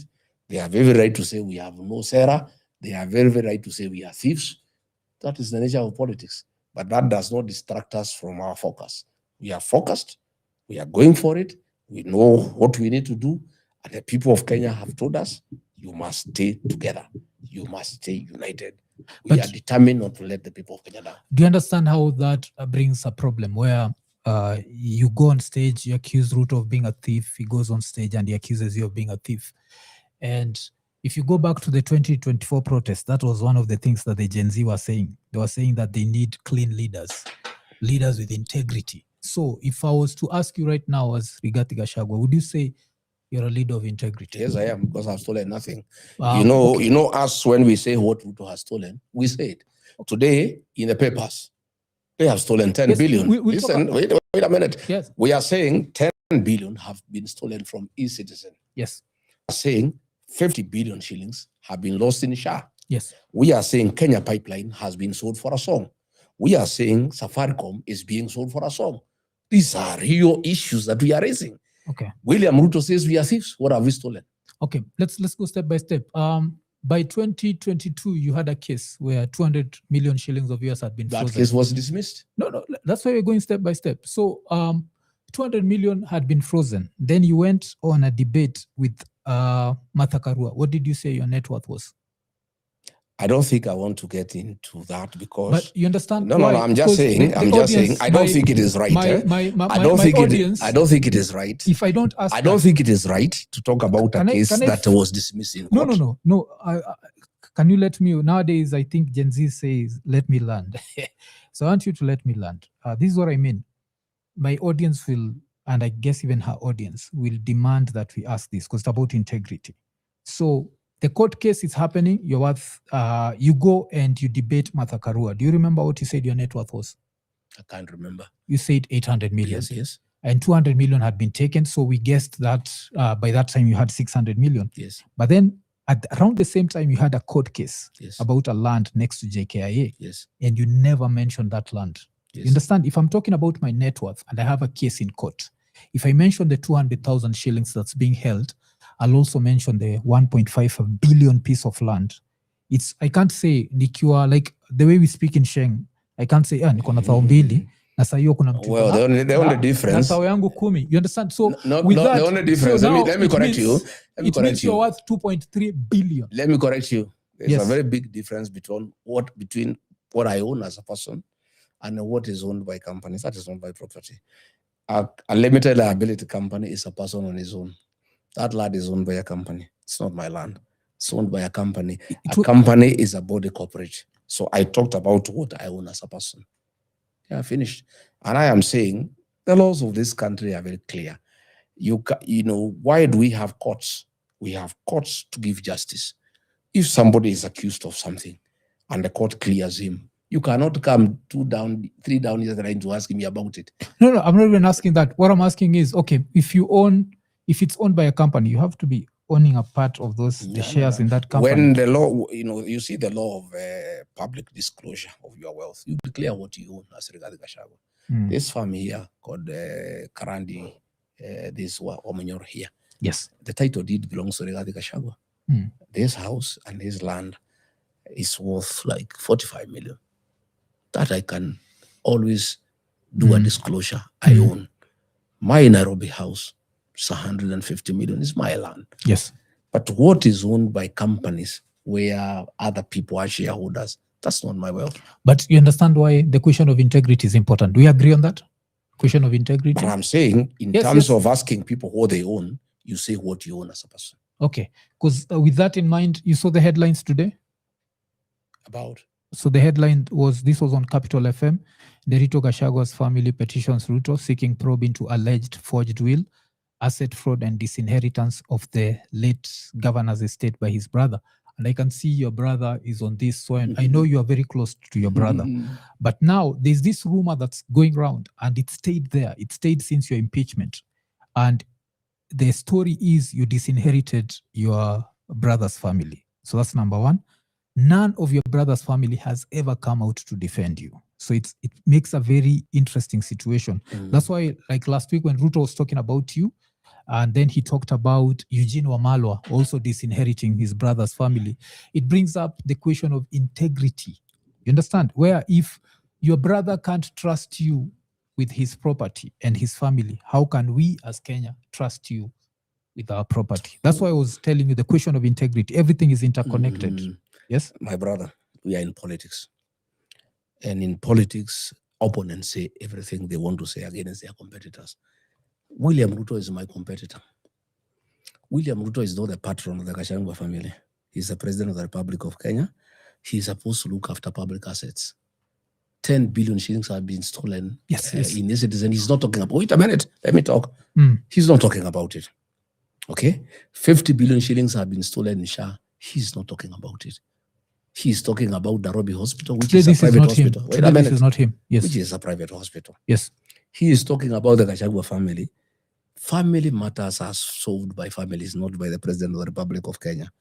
Family matters are sorted out in court in case they are there. The law of succession, my brother, it's not a matter for the President of Kenya to handle. The law of succession is handled by courts of law. If anybody is dissatisfied by what is happening in a succession implementation, you don't go to the President of Kenya, you go to court. That is the law, because the President of Kenya has no authority over families. Family law says the law of succession. The late Ruto Gachagua died in the year 2017. He left a will. That will is studied at the Kenya School of Law as the most advanced will ever done in the Republic of Kenya that has taken care of everybody. So you can get a copy of it? Yeah, you can. Okay. The late Gachagua left he wrote a will and gave his property to everybody. Not his wife or children alone. He gave his wife, 2 of them, and his children, 4 of them. He had other women in his life. He included them, 2 of them, and their children. He left a piece of his wealth to all his brothers and sisters, a total of 21 beneficiaries. He left a will and said all his properties should be sold and the proceeds distributed to the beneficiaries in a formula that he put down in his will. Some were getting 10%, others 5%, others 2%, others 3%. He left 3 executors, his lawyer, Joroge Regeru, his longtime friend, Mwai Mathenge, and Rigathi Gachagua, his brother, as executors, with instructions to sell all his properties, pay his debts, there were many, and the balance distribute to the 21 beneficiaries in accordance with the formula. So you didn't change any part of the will? Yes, listen. The succession law says, once a will has been read to the beneficiaries, you go to court. We went to court, all of us. And before the judge in 2018, all of us told the judge that we have agreed to the contents of the will. Okay? The court adopted the will. Okay? And allowed the executors to go ahead and execute it in accordance with the wishes of the deceased person. We embarked on that exercise as the executors and sold the properties, paid his debts, and distributed the balance to the beneficiaries in accordance with the wishes. So that happened in court 8 years ago. 8 years, nobody has ever spoken.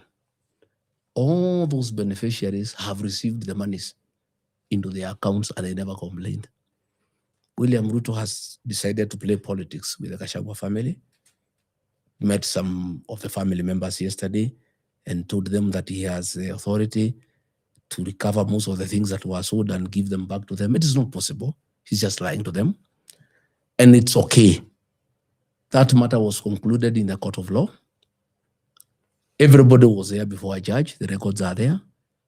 And the judge asked each and every person by name, regarding Gachagua, do you agree? Yes. So and so, do you agree? Yes. The judge wrote it down and issued what you call a probate. That was in 2018. And that's public record. Yes, public record. You know what is happening. Eh? William Ruto is playing politics, and because he wants to fight Rigathi Gachagua. Rigathi Gachagua has stolen nothing from the Kenyan public. Rigathi Gachagua is clean man, so he thinks he can come and interfere with family matters. One, he's meddlesome. This is our family. He's not a member of our family. Number two, if there was a problem with the family estate, go to court. You don't go to family. He's the chief of this area. When you have a problem and you have no money to go to court, you go to the chief. If you have money, you go to court. This matter was concluded in court by consent. Nobody said no, and the records are there.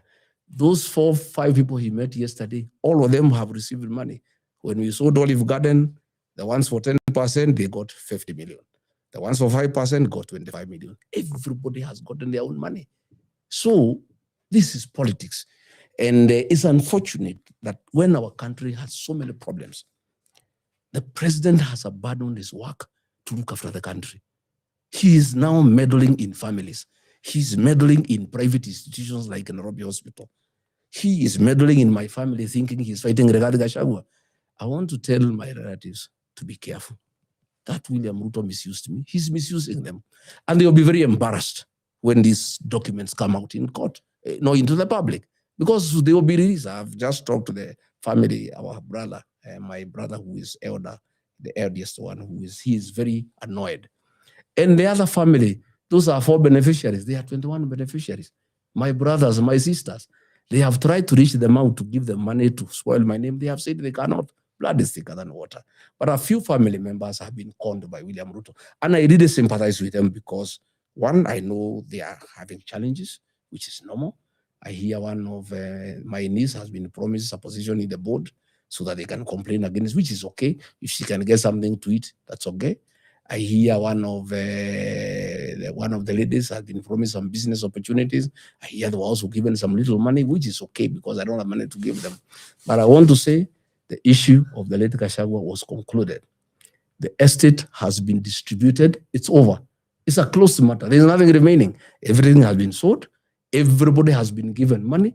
All of them have received. Nobody has ever complained. It is now 9 years since he died. Why has this matter all of a sudden come out? And it is William Ruto who is talking about it. He's not a member of our family. And that is not his work. His work is to look after Kenya.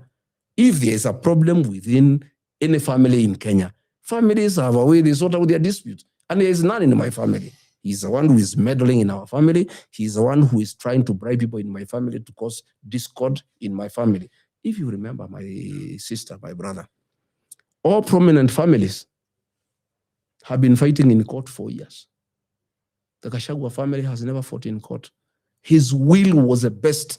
He made sure he took care of everybody. My late mother, she was alive. He left her 5%. Rigathi Gachagua, he left me 5%. His 2 wives, 5%. His other women he had, he left their children their property. His brothers, his sisters, there is nobody who has ever complained. And you have never seen our issues in the newspapers. Anytime you have heard about the Gachagua, it is from the politicians, not from the family members. And when now they realize that that is not happening, yesterday, the member of parliament here called Wamombi, he took them to State House at 6:30 in a white Pajero owned by Susan Derito, one of my niece. And there, the Ruto cheated them. They told them to sign some letters. Those are the letters that are circulating. I don't care. It's really nothing. It's hot air. It's politics. We'll dismantle it when my brother turns up and we meet as a family. We'll ask our lawyer to write back to the president and tell him to keep off our family. How many You are kids, not part of our family. How many nephews and nieces do you have from Nerito? I think 4. So it's the 4 that have complained. Yeah, I think so. But we have other beneficiaries. We have other children from Nerito. We have his brothers. We have his sisters. We have everybody. Since you've talked about the percentages, what percent were they getting that they feel dissatisfied? Because you see, that is their father. It was their fathers. You know, if they wanted to challenge the will, they should have challenged it then. They didn't. And they were given the opportunity in court before a judge. The judge asked, so-and-so, are you satisfied? Yes. So-and-so, are you satisfied? Yes. They should shut up and shut up forever.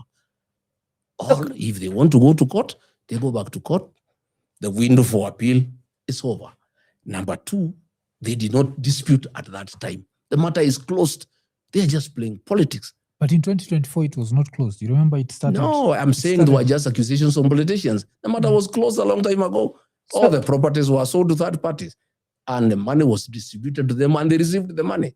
So and this the is purely documents politics. are there. Yeah. So you're saying it's purely Politics is nonsense. It's William Ruto trying to meddle with my family because he has tried to fight me and it's not working. I'm a popular leader and Kenyans trust me.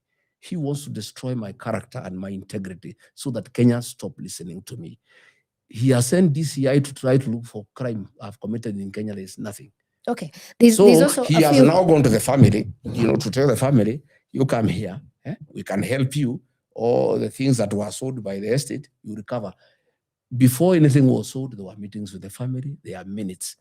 Everybody was in agreement and nobody has ever had a problem. And all these children, all these wives have received the money and they have used it. And they were in court before a judge in 2018, called Achode, and all of them were there. It was recorded and a probate was issued and you were given the go-ahead to execute the will that was left by Gachagua. And the instructions were clear. Sell everything. I don't want to give anything to anybody. Sell everything. Pay my debts.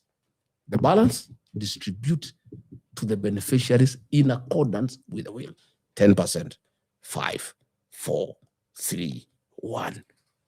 Okay. That was his wish. So the other scandal that has kept coming actually was in Feb, last month. Yes, the president had a tour in Northeastern, and when you asked for accountability, there was a case where they kept saying that you're complaining because they're going to distribute relief food to the people on that side, and they kept saying that when you were DO, you had a scandal and you were sacked because you stole relief food. But I'm asking you, my dear, I was a DO in.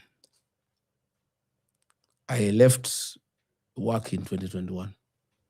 William Ruto picked me 2001. He picked me to be his running mate. How many years later? 20. Yes. Didn't he know I had a case? He has only known I have a case now that I'm opposed to him. It's rubbish. It's nonsense. And criminal matters have no time limit. If I stole food, William Ruto can take me to court tomorrow. It's all nonsense. It's really a very desperate man, who is just spreading propaganda, And I have seen even him saying, some girls were impregnated, some girls were killed. They have been here trying to look for the relatives, we can give you 10 million, you say this, you say that. It's all nonsense. And I really don't want to bother with those things because those things have been said by bloggers opposed to me for the last 5 years. I'm very embarrassed when I see a president of a country picking content from bloggers and talking about it on top of a car. And a president of a country that is struggling, where people have been killed, people have been found in a mass grave, he's not addressing that issue. 43 people have been killed in a mass grave. He's not addressing that matter. The country has a debt of 12.9 trillion. He's not addressing that matter. He's addressing nonsense. That he can get in top of a car to say that a cow of somebody died because of a tick. Just how petty can a president be? When the country is struggling so much with so many problems. Kenyans are asking themselves, where did we go wrong? How can a president of a country be so petty, so reckless to handle personal issues of Kenyan citizens that are a result of rumors and gossip instead of handling the real issues?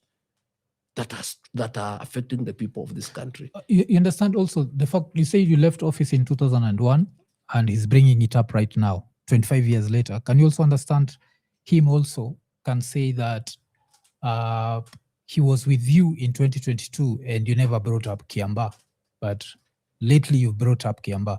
You understand why it's the same sort of argument where if he was good enough to be your running mate. Well, the only difference, the matter of Kiambaa is of public interest. He is bringing things that are of a personal nature. He is the president of the Republic of Kenya. Listen, my friend. But he is the president of the Republic of Kenya. He has a responsibility to bring things that are of concern to the people of Kenya. Yeah, personal things about a family. This one family. There are more than 20 million families in Kenya who are having challenges. Why is he not bringing their challenges? Okay. It is only because he has a personal vendetta with me, because he knows I'm going to run him out of office. So let me ask you. Replace him as president. So what is happening is he is on a mission to spoil my name, because Kenyans trust me. Kenyans are listening to me. But I can tell you Kenyans are also very intelligent. I have looked at the social media responses. He is being told, tell us about Kenya, and tell us about families. And the same Kenyans are saying you could actually be working with President Ruto on the side. To do what? It's politics, as you said. How could I be working with him on the side? I want to remove him from power. And he is resisting. And he is feeling the heat from me. So if he approached you, would you work with President Ruto again? I cannot work with Ruto. He is wrong for this country. He is responsible for the hole we are in as a country. Mwai Kibaki left us a working free primary education program. He has ruined it. We had a good program for university financing, help. He has ruined it. We had a working NHIF program. He has ruined it. He has abducted children. They have been killed. How can I work with such a man? I have no business. But you see, you've said he has abducted children, he has killed them. Let's go back to Kiambaa. You wouldn't say that you didn't know about Kiambaa in 2007. He's always been the main suspect in quotes.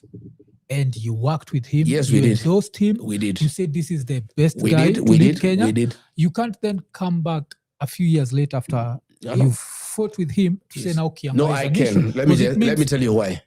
Let me finish my point. It means that you will tolerate anything as long as you're on the side of that person. Not necessarily. And as soon as you're on different sides, you'll be like, not necessarily. This is the worst guy. Not necessarily. Yeah. I'm a Christian. Forgiveness is a very important aspect of our Christianity. So you took back your forgiveness. I'm saying, listen to me. I think it's fair you also let me speak. Yes. It's a very important aspect of our Christianity. I and my people, the Kikuyu nation, were feeling very bad about Kiambaa and the 2000 atrocities, whose Ruto was charged with the crimes against humanity. But Ruto and Uhuru Kenyatta came together, forgave each other, and asked the two communities to forgive each other. And we said, we'll forgive, but we'll not forget. And we said, let bygones be bygones. And we left it. And we believed, honestly, that William Ruto was a changed man. And anybody can change. Saul can become Paul. And he was sweet-talking, and we were convinced he's a changed man, and he cannot go back to his ways. But the minute he got into office, abductions started and extrajudicial killings. Then it came to our knowledge that he had not changed. He's still the same man. So we started remembering the old things. Normally, that's how life works. If you forgive somebody over something that they did to you, and they say they'll never do it again, then they do something similar, you remember the old things that happened. That's how we talk about Kiambaa. And actually, what has brought about Kiambaa is not even the killing of the Gen Zs or the abductions. It's the attack on churches by goons and police. The attack of PCA Mweki by goons supervised by police.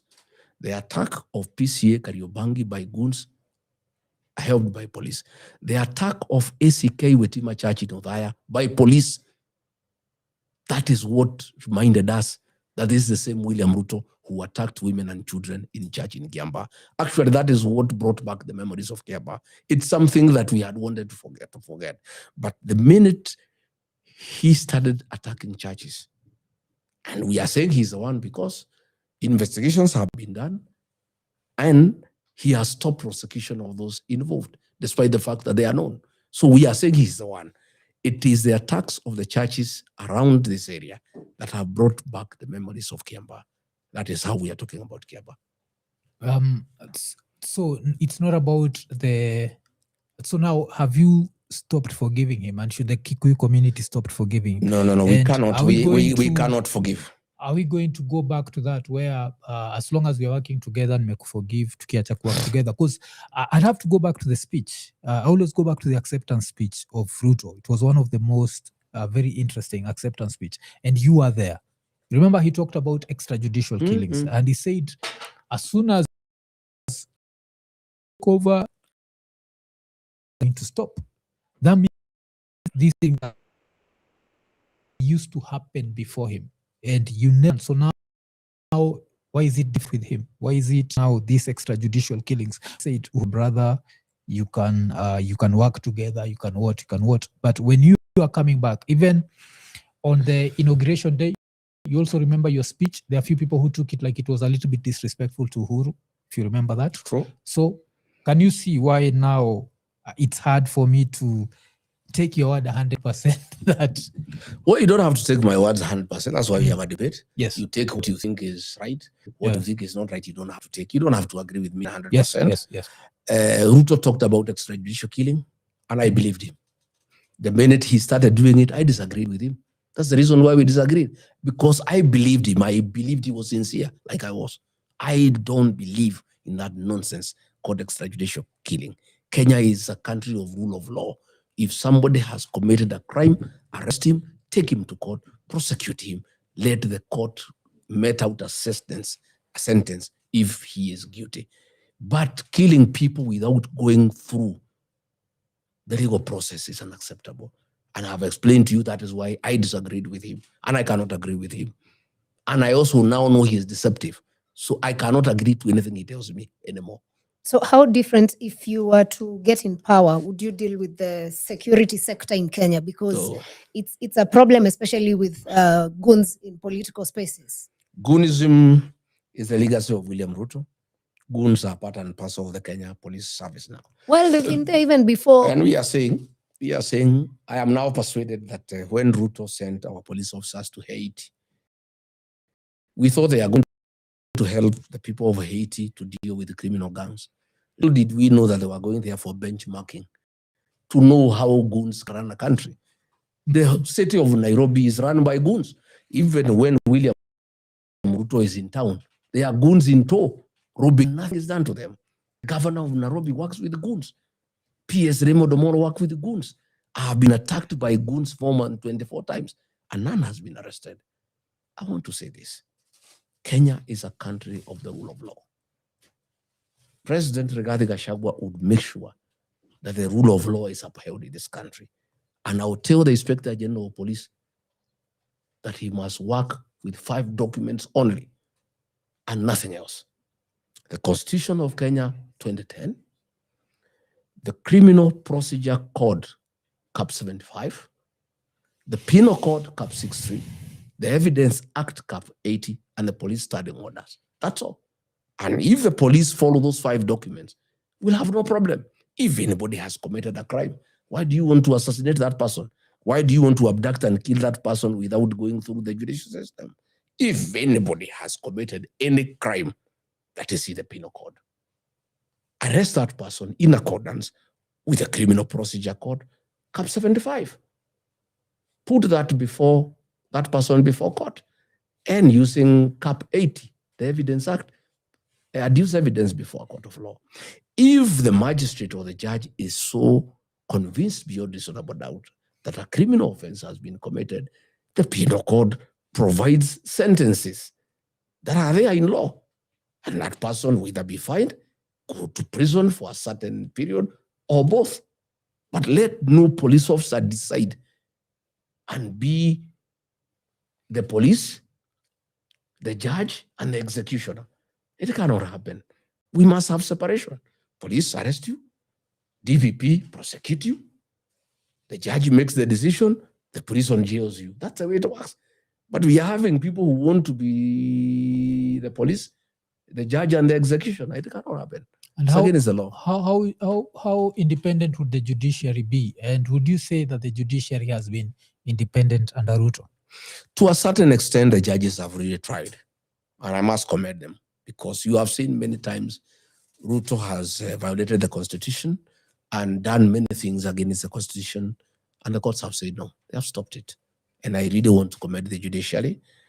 I know there are always attempts to twist the judiciary in a certain way, denying them funds, denying them cars, denying them security, intimidating the Chief Justice. But I want to appeal to the Kenyan judiciary to stay steadfast as the last line of defense for the Kenyan people. Let them uphold the constitution and make sure the letter and the spirit of the constitution is followed to the letter. What is your take about the office of the DPP and how it operates? I don't think they are fairly independent, because I have seen many attempts to prosecute people because of their political stand. I have seen a lot of governors. You saw the governor of Trans Nzoia was taken to court by the DPP, and the High Court has ruled is a violation of his constitutional right and have stopped the proceedings and said actually he should be paid. I have seen the DPP being muzzled by the executive to prosecute people for political reasons and to deny them their freedom to make political decisions. Especially our governors had a lot of siege. Many governors would want to be in one term, fear, because the DPP has been used to intimidate them. Because the reason I'm asking you about the independence of the judiciary is when Uhuru was president, a lot of people that ended up in Ruto's government were facing cases, yes? So you had your case. Aisha Jumwa had a case. I think hers was a murder case. And Linturi had an attempted rape case. All these cases got dropped as soon as Ruto became president. Yes. Most of those cases. That shows that it was not the independent DPP judiciary. under Uhuru was not independent. The DPP under Ruto has not been independent. Why most of those cases were dropped is because they were political. In fact, in my case, the DCI saw an affidavit to say that they were pressurized prosecuting me without evidence. And that is how I was let off the hook. So it was not because you had become the deputy president? No, it is because they had filed a case against me without evidence and they were being pressurized. And they didn't like it. So the minute I came in, the people who was pressurized them had left. So they were free now to exercise their mind. The DCI saw an affidavit to say we had no evidence against this man. We want the cases to be dropped. And that was it. So how would you say that a rape case was political? Because either someone was naked and someone walked in. We cannot go into the merits or the demerits of a rape case because, my friend, let's not go that direction, because you can only say there is a rape case when it has been concluded. There was an attempted. An allegation is an allegation. What happens before a court of law? Everybody is innocent until proved guilty. You cannot say because it has been alleged that you raped somebody, you have raped somebody. It has to go through the rigors of prosecution and it has to be proved. In that matter, the case was never heard and then it was terminated. So you cannot say somebody had been raped because it has not been proven. No, it was attempted rape. Whatever it is attempted, yes. Even if it's attempted, for it to become a crime, it has to be proven. Yes. The reason why I was bringing it up was during Uhuru's time, when Ruto had a case for grabbing Muteshi's land, he went through the whole thing. It was step by step, until the case was concluded and Muteshi won. During Ruto's time, you are part of you are one of his friends. All his friends, the cases got dropped. Even Waluke, the guy who was in jail for corruption, I think he'd gotten 67 years. All those cases got dropped. You don't know. All those Let me correct you. Let me correct you. No, it's also that's good. Where I have a problem. No, it's also not good to make a blanket statement that is not true. Waluke's case was not dropped. The Kenyan Constitution has mechanisms to address legal issues. Criminal matters, you are taken to a magistrate's court. You have a right of appeal at the High Court, at the Court of Appeal, and the Supreme Court. Waluke was convicted by a magistrate. The sentence, he appealed before the High Court. The sentence was upheld by the High Court. He appealed before the Court of Appeal. the sentence was quashed by the Court of Appeal. That is a court of law that has quashed it. Nobody dropped it. The cases you are talking about were never heard. And why they were never heard is because they had no evidence. They just kept us in court. Because I was taken to court in 2020. Why was it not heard for 2 years? The magistrate kept, the prosecution kept us tomorrow, because they had nothing. So there was no influence from no, I'm saying if there was evidence against me, the matter should have been heard in 2 years. Why was it not heard in 2 years? Because we kept on going to court. The prosecution would ask for more time because they did not have evidence. They were even told to supply us with the evidence they have. They never supplied us with the evidence. So by the time we came in, the DCI was saying we were pressurized. We didn't have anything against these men. And then it was dropped. So what I'm asking is, what's the probability a murder case is dropped, a rape case is dropped, a corruption case is dropped, a what is dropped, and all these are friends of Ruto? I think I'm the wrong person for you to ask such a question. All these are friends of Ruto. No, I am saying, by that time they are being brought to Ruto's friend. I'm the wrong person to ask such questions because I don't think I'm competent to judge. You can only ask me about my own case. That one I'm competent because I know what happened. About other people, I think you're asking the wrong person. No, I was just saying because the judiciary, like how independent is it and how independent that one would it be under you? That one. Under you, because you see, I think that one. You say Uhuru is your brother, but then you also say Uhuru used the judicial system to punish. I am not defending his excesses. He's my brother, yes. The fact that he had excesses does not make him not my brother. I mean, I would be a very bad man to say he's not my brother because he had excesses. But he had excesses. His government used the criminal justice system to settle politics, and it was wrong. But that does not make him not my brother. But he's not president anymore. He's retired. Bygones be bygones. We are through over that phase. Okay, yeah. Let's move to something that's very critical for this country, the health sector. Yes. When you came in, you're part of the government, so of course you were introducing SHA into the system. What vision was there for SHA, and why do you think at the moment there have been so many issues and challenges and even cases about corruption? My sister Sarah, I must tell you very frankly that the migration from NHIF to SHA was not a good intention. It was done for corruption. What needed to be done? If you ask Geoffrey Mwangi was the CEO of NHIF before, and they had recommended that certain reforms be done in NHIF and it be upgraded to be compliant to take care of leaks and abuse. And a study was done, and that upgrading would have costed 800 million. And the system would have been perfect. But a decision was made to scrap it and bring a new system called SHA at a cost of 104 billion Kenya shillings for corruption. That money was stolen. That is why SHA was brought. SHA was not well thought out. And that's why it's not working. And you know it's not working. Did you ever discuss it when you were deputy? Well, the only problem, I must tell you very honestly, the Ruto government is a one-man show. He has a group of advisors. He discusses with them, they agree, they implement. Even ministers, the Minister of Health, heard about that SHA from Ruto. It's the ministry, but he's not involved. It is some experts sitting with Ruto who makes that decision. And most of these decisions are influenced by conflict of interest. SHA is not working. And I want to tell you today, because I want Kenyans to ask me, and everything I've said in this country has come to pass. SHA will collapse in 6 months and will be in a crisis of an unknown magnitude. It cannot work. We are collecting 4 billion and paying 7 billion in a month. How can it work? There's no insurance that can work that way because it was not well thought out. It was a scheme to steal 104 billion. That is what was being stolen. And then we got a system that is not working. And everybody in the country is saying it's not working. It's only Ruto, his ministers, and sycophants around him who say SHA is working. You people go around this country. It's not working. That's the truth. And because it was not well thought out, it was a scheme to steal money from the people of Kenya. At what point, because I remember it was announced that SHA payments were supposed to go through CDN Bank, yes?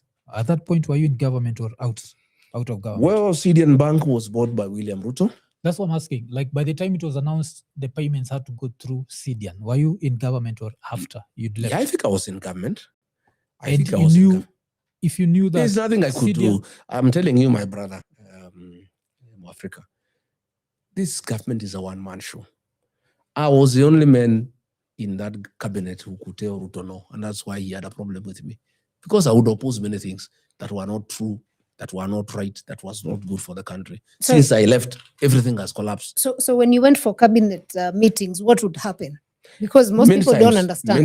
Many times, I would chair the cabinet committee, and we would interrogate our proposals and pass the ones that are good for the country and reject the ones that are not good for the country.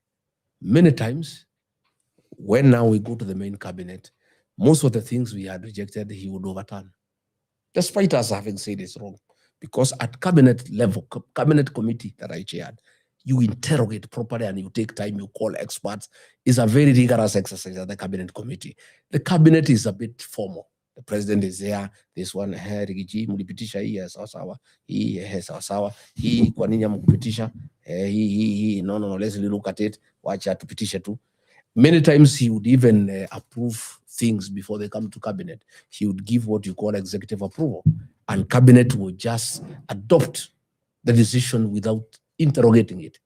Most of those things and those decisions, like all the money for housing has gone to CDN Bank, that is owned by William Ruto. Money for SHA has gone to CDN Bank. The Nairobi County government has been forced to open accounts in CDN Bank, despite the fact that CDN Bank is a small bank. It's actually Tier 3. And the common practice has been that all government funds should go to Tier 1. Tier 1 is Equity, Cooperative Bank, APSA, those big banks where government money cannot get lost. We lost a lot of money in the 80s when they had been invested in these small banks. So a policy decision was made that government funds should be banked and invested in Tier 1 banks. CDN Bank is Tier 3, but now, last year, it made a profit of 503 billion. Every month, they are making 21 million every month, and it is conflict of interest. The bank is owned by the president. So he has directed all government monies be put there. And even this money for housing is too much. It's just lying in the bank. The Ministry of Housing have no capacity to absorb those funds because the monies are being collected from Kenyans and it's billions of shillings. But the Department of Housing has no capacity. Even when I was in office, I suggested that we put some of this money to the National Housing Corporation, which is a corporation has a proven track record of building houses and has a very well laid out infrastructural capacity to do houses. Ruto refused. The money is in the bank most of the time because he's earning interest. It is in his bank. So how would you correct the health sector? Because this is something that is affecting literally almost all Kenyans. I am afraid that by the time we take over, this country will be in trouble because if SHA collapses the way I envisage from the information that I have from insiders, in 6 months, what happens? For 1 year before we take office, we'll have a crisis in our hands. And I think we are going to put up a team to start thinking through what we shall do. But in my view, we need to go back to the old NHIF, restructure it to be in tide with the current and modern times, to make sure that we eliminate fraud, to make sure that we see all the loopholes, we see all the leaks, so that it is something that has transparency and accountability. But SHA as it is, I must admit we are in trouble. And I foresee danger ahead. I don't know what will happen to the Kenyan patient. If SHA collapses, and even private insurances have been denied opportunities for teachers, for police, everybody is told to go to SHA. That is not working. I would want a situation where SHA, or NHIF for that matter, is one insurance to compete with others so that there's efficiency, so that you can decide, even a public servant, if NHIF is better, you go to NHIF. If Jubilee Insurance is better, you go to Jubilee. Competition brings efficiency. This thing of monopoly is not a good thing, and that is why we want a liberal economy and we want a liberal insurance system in this country. We want to have private insurance firms. We want to have a government body. Let them compete so that people can go to the best. And that way, even a government body will become efficient. But if you force everybody to go to a government body, there's a lot of laxity and there's a lot of theft by public servants because it's a government institution.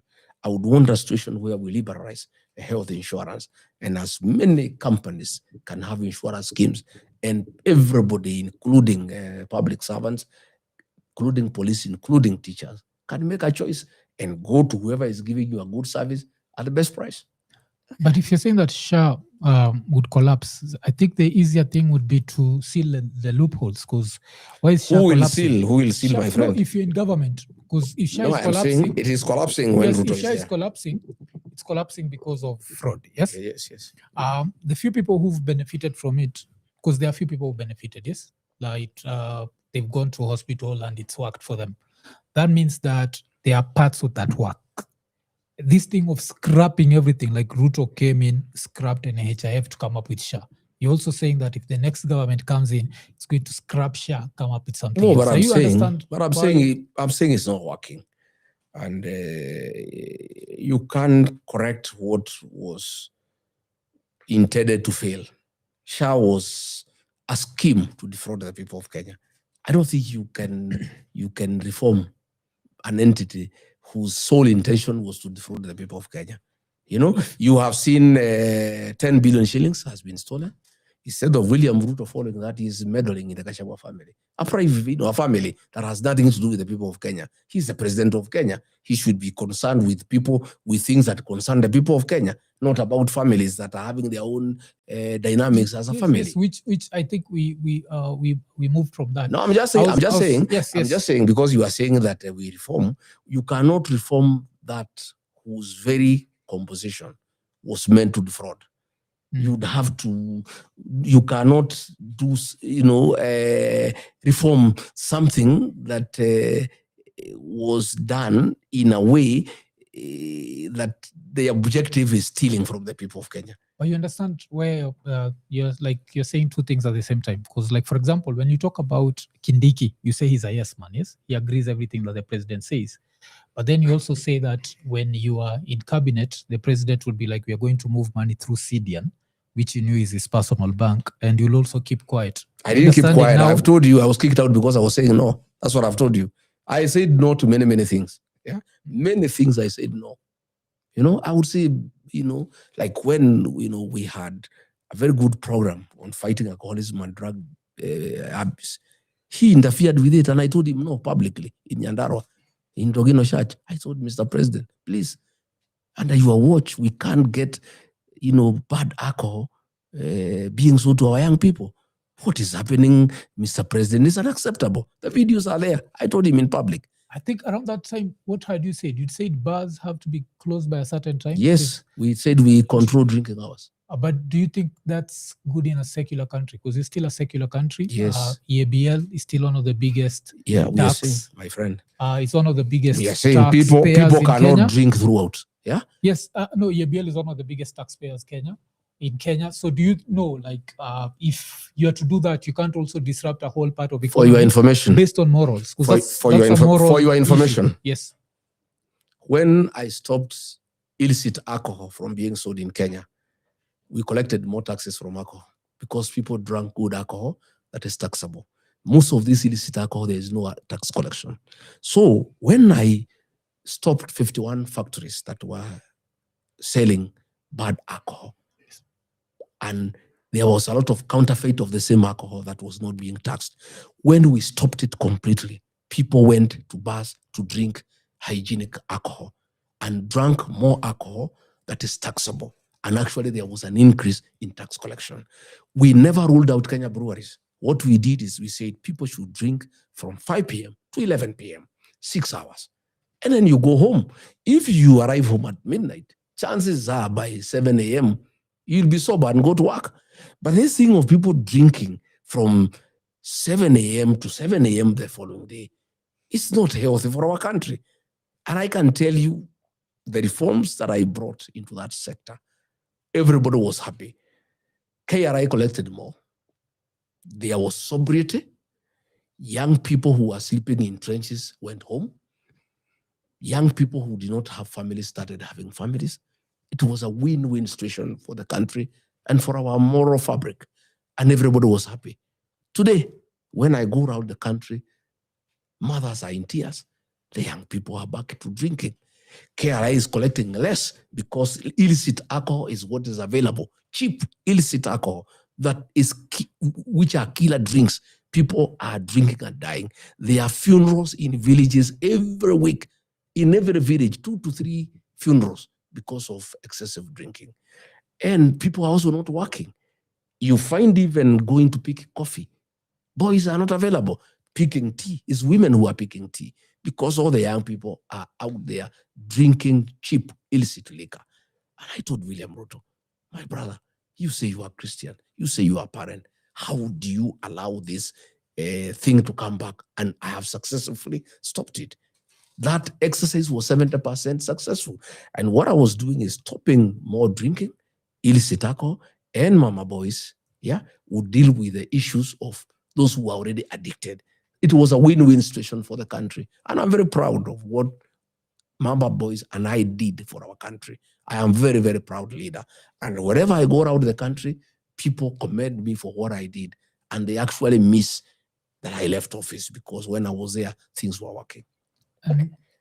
I wanted to ask something else because there's also a critical thing in this country, and that's the CBC education system.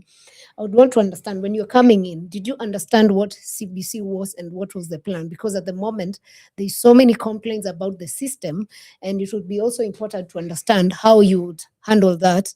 Yesterday, I was talking to a parent who was saying their kids, I think, are in grade 4, 5, but these children use just one common science book. Like they're the same grade, but the books are different. So it becomes very hard for parents. So did you understand CBC and how do you handle it? Well, thank you very much. When we came in, I urged the president because there was a big craze about CBC. The teachers did not understand it. There was no curriculum. There were no books. The pupils did not understand it. People did not know whether when the junior school will be in primary school or will go to high school, where it will be domiciled. The educationists did not understand it. So the president, we discussed, and he set up a team called Presidential Working Party on Educational Reforms. And there were very many professors, and I went to launch them at STEM headquarters in Karen. And they came up with recommendations. And when they came up with recommendations, the recommendation was that Kenya needed more time. First, to train the teachers on the new curriculum, to develop the curriculum, to come up with the books, and also to provide the requisite infrastructure in terms of the junior secondary school. But the president said, we just go ahead before people are ready. That was what the experts were advising, that we would rather proceed with the old system that is known, that is understood. And the CBC, the concept looks good, but the implementation matrix requires time. We need to train personnel. We need to provide books. We need to develop the curriculum. We need to provide the physical infrastructure. Okay? That is why you find the other day there was a big crisis about kids from grade 9 going to grade 10. Even some people don't even have uniform. The classrooms that have gone, they have no facilities. The teachers in the junior secondary school do not know the curriculum. They have not been trained by anybody. So the change of an education system requires very careful handling. And I can tell you the way you are saying it is true. Wherever I have gone, parents are up in arms and everybody is confused. And that is the truth. There's nothing I can do myself. I'm not in government. We'll study the situation. And when we form government next year, we will take it up from where we have reached and then decide what to do. But the most important thing is to listen to the stakeholders. You must listen to the students. You must listen to the teachers. In primary school, in secondary school, in university. You must listen to educationists. You must listen to everybody. And Kenyans are knowledgeable. We have a lot of human resource. People knows what needs to be done. People need to be given a chance to contribute, to be part of the solution. And that's where we are getting it wrong. Where people at the top decide to do something, they don't want to talk to anybody. They proceed, develop an idea without talking to the stakeholders who would ordinarily give very useful input that will give a good outcome of the intended changes of a program. So that, because I see here there was a 42-member team that had been formed. Is there anything that they proposed that stood out that Ruto ignored? They had said that the implementation be done slowly in stages, and we don't roll it out completely until we develop the requisite capacity in terms of teachers, the numbers, two, equipping them, equipping the teachers with the skill, equipment. You know, you have seen the children here being told the things to make, but the materials are not available here in the rural areas. You know, you find some places they are supposed to study with their tablets. There is no electricity, there is no solar. So we needed to develop, you know, the equipment and the capacity, the infrastructure, the classrooms, the teaching tools, the teaching aids, and get books. Already now, as we speak today, the new curriculum, they are using the books of the old curriculum. This is sheer madness. You say you have a new curriculum, yet there are no books that can help in the new curriculum. You are using books for the old curriculum. It doesn't make sense. Out of curiosity, because these kids are now in grades 10, 11, and high school, what was the plan for them after high school? Because normally what we had was 844, you just go to campus.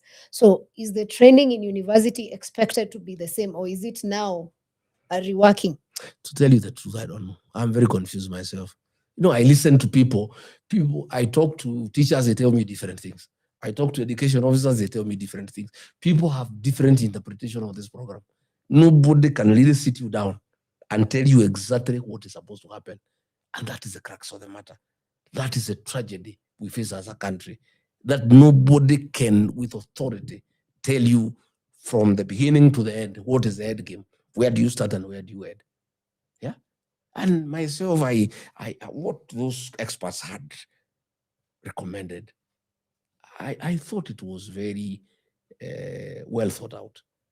Please, let's slow down the implementation until we put everything into place. It was a good recommendation. Now, the other day, I think it's the World Bank that said Kenya had one of the best world education system, I think either on Wednesday. What is the danger with that? Because that's a whole generation. What does that mean for a country? Well, we are at crossroads as a nation. Where you have the education system, it's not working. The health system is not working. There is insecurity, there are goons all over. Most of the projects have stalled. There is no money in circulation for the economy. Pending bills have not been paid for the last 4 years. Businessmen who have provided services to government, both national and county, their properties are being auctioned every day because the government has not paid them. The country is at a crossroad. And then you have a president who is on top of a car discussing families and persons, individuals and family matters and individuals and small petty things. When we have a challenge with the education system, we have a challenge with the health system, we have a challenge with security, we have challenge with the flow of money. I'm told by experts we are facing another challenge about the availability of fuel. And this fuel have nothing to do with Iran. It has everything to do with what you call G2G, a program that was brought by William Ruto that smells of corruption. It is done by somebody from Meru, Gulf Energy, with people in government. And we imposed during Uhuru's time, we were paying 8%. VAT, it was increased to 16%. And then there was 7 shillings that the government can use to intervene and stabilize when there's a problem. They did what you call sectorization. That money was used to borrow money. So that money is not available to stabilize the fuel market. So we are staring at a crisis. And I am shocked that instead of the president addressing that, he's addressing nonsense and pettiness and gossip and rubbish. We have real challenges as a country. And I can tell you people are getting very agitated. And if things are not well taken care of, we could have civil unrest. Because Kenyans will reach a place and say, no, this is too much, because nothing is working. Almost everything has come to a standstill. And the government is on a campaign trail, moving with money with bags, bribing voters, when nothing else is working. We have many children at home because money for capitation has not been released. Principals of schools cannot pay bills to feed children in boarding schools. They are almost being auctioned. Yet you are asking them to keep children at school without money, yet they need to feed them. They need to pay electricity. They need to pay fuel. So these children have been sent home. As we speak, many children are at home. This morning, I had many parents here who came to see me to see what I can do. Because I used to help them when I was member of parliament. I used to help them when I was deputy president. A few people when things were not working for a few families. But now it's almost everybody. Most children are at home because there's no money for capitation. Yet the little money that is available for public use is being used for the Ruto's re-election. That is how sad things are. And talking of schools, of course, there is a time when you spoke about Northeastern and how they've not built schools. And of course, people understood that. But there's something controversial you said about national schools like Mangu and Alliance. So would you like to maybe clear that? Because it came out like you are saying people from a region should, because there's something that these schools, no, that's what I'm saying. I did say that. I said it's unfair for one region to build good schools. Another region has money that has been allocated in billions. They don't build schools. They use the money to build flats and malls in the city. And then their children come and take the places for the children of that region where people have built schools. I say this unfair. And the people of Northeastern Kenya supported me because over 1 trillion shillings has been given to Northeastern Kenya. But there's nothing on the ground. We had great schools, Wajir High School. We had Northeastern Girls. We had Gabatura High School. Very good national schools.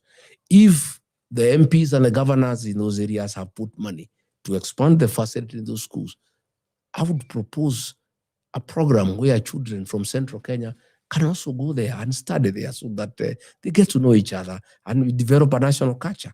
I don't want our schools here to be the preserve of the people of Central Kenya. I want all Kenyans to build good schools so that our children from every area can go and study in other areas. That was my point, because children from those areas with very low marks were taking places meant for children in this area with very high marks. And I'm not saying those children do not deserve a place. Those children from Northern Kenya deserve good education. They deserve an opportunity to learn and learn well. They deserve an opportunity to mix with other children. But what we are saying is, it is not acceptable that their leaders take money that is meant to develop schools in those areas and use it for personal use. And then there are no schools in those areas.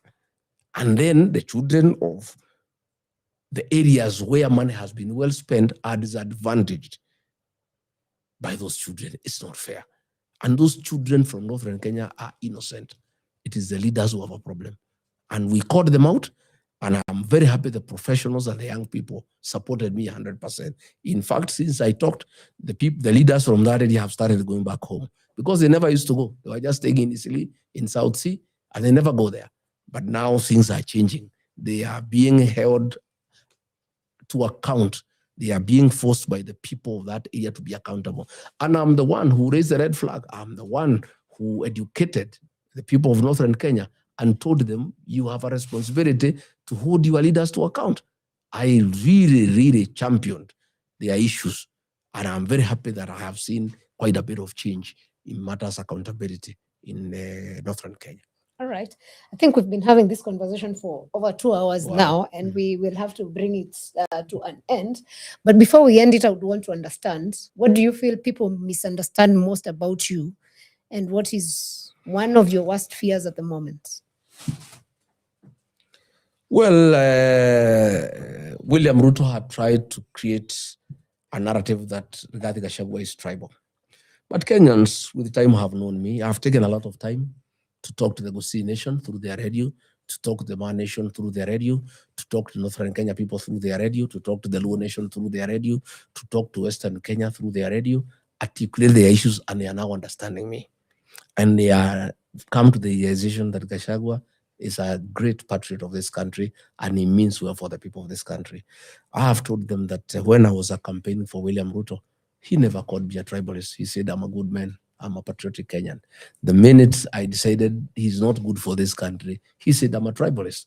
He has tried to drive that narrative, but I'm happy that many Kenyan people are saying, let Rigiji talk to us. The other day, I had a talk with Ramogi, radio and TV, and the anchors were trying to stop me from speaking. They are in trouble. The Luo Nation is asking, why didn't you let Rigiji talk to us? Let him talk to us. Kenyans want me to talk to them. I think 70% of Kenyans now understand me, and I'm a very happy man. My worst fears is that the Kenyan nation could collapse. If the education system collapses, the health system collapses, the economy collapses, the security sector collapses, then we have no nation. And we are being also isolated by the international community because we are doing things that are not right. Our foreign policy is informed by non-interference in the affairs of other nations. We are interfering in DRC Congo. We are interfering in Southern Sudan. We are interfering in the Sudan. And we are slowly getting isolated as a country. I care for my country. I fear that we could become another failed state, which would be very unfortunate because Kenya is a great nation of great people who are very resilient, who are hardworking, and people who are very hopeful. But through bad leadership, we could kill their fighting spirit and their industry, being industrious. We could kill it and they can give up. But I want to tell the people of Kenya that all is not lost. We have an opportunity next year to go to the elections and elect a new government that is transparent, that is accountable, that cares for the Kenyan people, that is accountable to the Kenyan people. And I want to ask our young people to register as voters because they hold the card to the liberation of this country because they are the majority. Again, they are incorruptible and they are forward-looking, they are exposed, and I'm sure they will make the right decisions for this country. That is what gives me hope. That is what gives me encouragement when I see our young people vibrant, energetic, seeking for change, desiring that there be change, vowing to be part of that change and that transformation. I get very encouraged that difficult as things look, we have the young population that is determined to cause change that the Kenyans desire. All right. Thank you very much, Professor. So, of course, I don't know if it was early this week when Moses Kuria said that a lot of people in this region are going to be voted in through DCP, but that does not mean that they won't work with the government. And that has been the pattern where a lot of people are voted in and then immediately after they go to the person who's won as president. So you keep talking about betrayal and being betrayed by Ruto. What happens if, let's say, for example, you stay impeached and you can't run for president, you support someone, they win? What's going to force them to this time not betray you? Well, Moses Kuria didn't say that they'll work with the government. He says he'll They'll buy be them. bought. He says he'll be by them. Yes. Yes. And by that they mean they'll work with. His statements are two. The first one is true. Yes. All leaders in the Mount Kenya region will be voted in DCP because a decision has been made, and that is what people have decided. he is wrong in the second instance. DCP will make sure that we get good quality leaders. Not all leaders are bought. John Metho, the senator of Nyandarua, has been offered money. He has said no. Senator Karungo Thang has said no. Senator Kamau Murango of Kirinyaga has said no. Senator Joe Nyuto of Muranga has said no. Jane Jerry of Kirinyaga has said no. James Munyoro of Kegumo has said no. Jane Kehara has said no. That now is those right are the now kind is of leaders. Political suicide. Those Right now those are the kind of leaders yes we are looking for. And I am very happy that so far the leaders who have expressed interest to run at the DCP and are doing very well on the ground through my own investigations, through my own interactions, through my own due diligence, I'm sure we'll end up with 90% of good leaders who cannot sell their people to satisfy their stomach. I'm sure we'll have great patriots, people who love the electorate, people who love their people who love their country, and will put the people's interests ahead of stomachs and the stomach interest. I'm clear in my mind, and I think we are in the right place, and I am very confident that we shall end up with good leaders. But you also understand that right now, no one can go against DCP because it would be political suicide. But after September next year, it won't be political suicide. If I've already been elected, I do not actually. So do you understand what he means? Yeah, we've seen the pattern where you see like even a lot of people in 2017 were elected because of Uhuru Kenyatta, but they didn't stay with Uhuru. Well, the person who buys people is William Ruto. He has perfected bribery as a tool of governance. To start with, he will not be there to buy them. He'll be in Sogoi. That gives me a lot of comfort. Number two, I'll be president. I'm not in that business of buying leaders. I allow the people, I allow the leaders to serve their people without intimidating them, without coercing them, without bribing them. But you see, like we are working with a scenario where you stay impeached. Yes. Let me tell you, my brother. If you don't stay impeached, let me let's look at that scenario. Let me also explain to you. Yes. Article 99 of the Constitution says that anybody who has a challenge with Chapter 6 and has gone to court cannot be stopped from vying until he has exhausted all the available remedies provided by law. My matter is before the High Court. Depending on the way it goes, there is another stage in the Court of Appeal. Depending on the way it goes, there is another stage in the Supreme Court.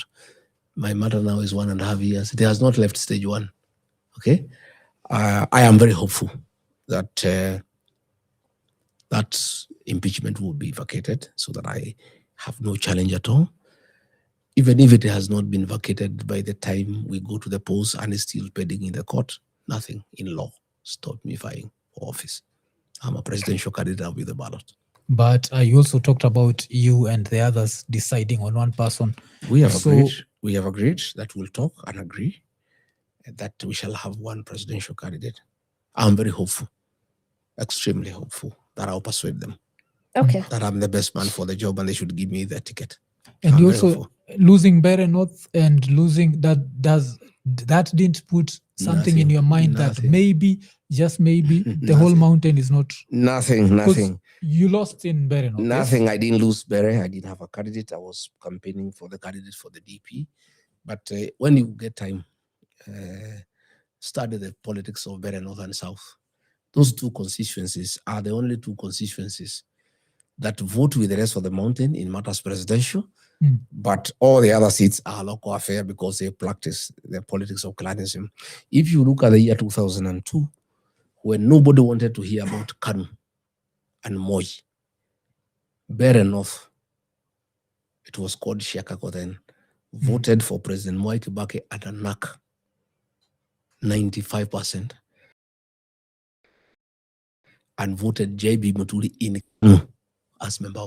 In 2007, when Kibaki was in PNU, they voted Mwai Kibaki in PNU, rejected J.B. Muturi in PNU, and voted for Lene Kivuti in Safina. In 2013, Bere North, called Chicago, voted for Uhuru Kenyatta at the TNA and voted for Jagagua and Abbas. 2022, Again, they voted for William Ruto, and UDA went ahead to vote for Ruto and DP. The conduct of Bere North and South in matters that are not presidential is a local affair. But in presidential matters, for the longest since 1992, they always vote with the rest of the mountain. So I'm not bothered. Okay. At all. Fantastic. Gentlemen, we have to end it at this because matters politics, we can keep talking and talking until it's morning. But we totally appreciate your time so much. We appreciate, of course, at Alpha House, Ikonini, totally appreciates. And he actually promised that he will come to each of these podcasts, futuristic. So watch out because there is more that is coming. And we totally appreciate your time. To you who's been watching this, we appreciate your time.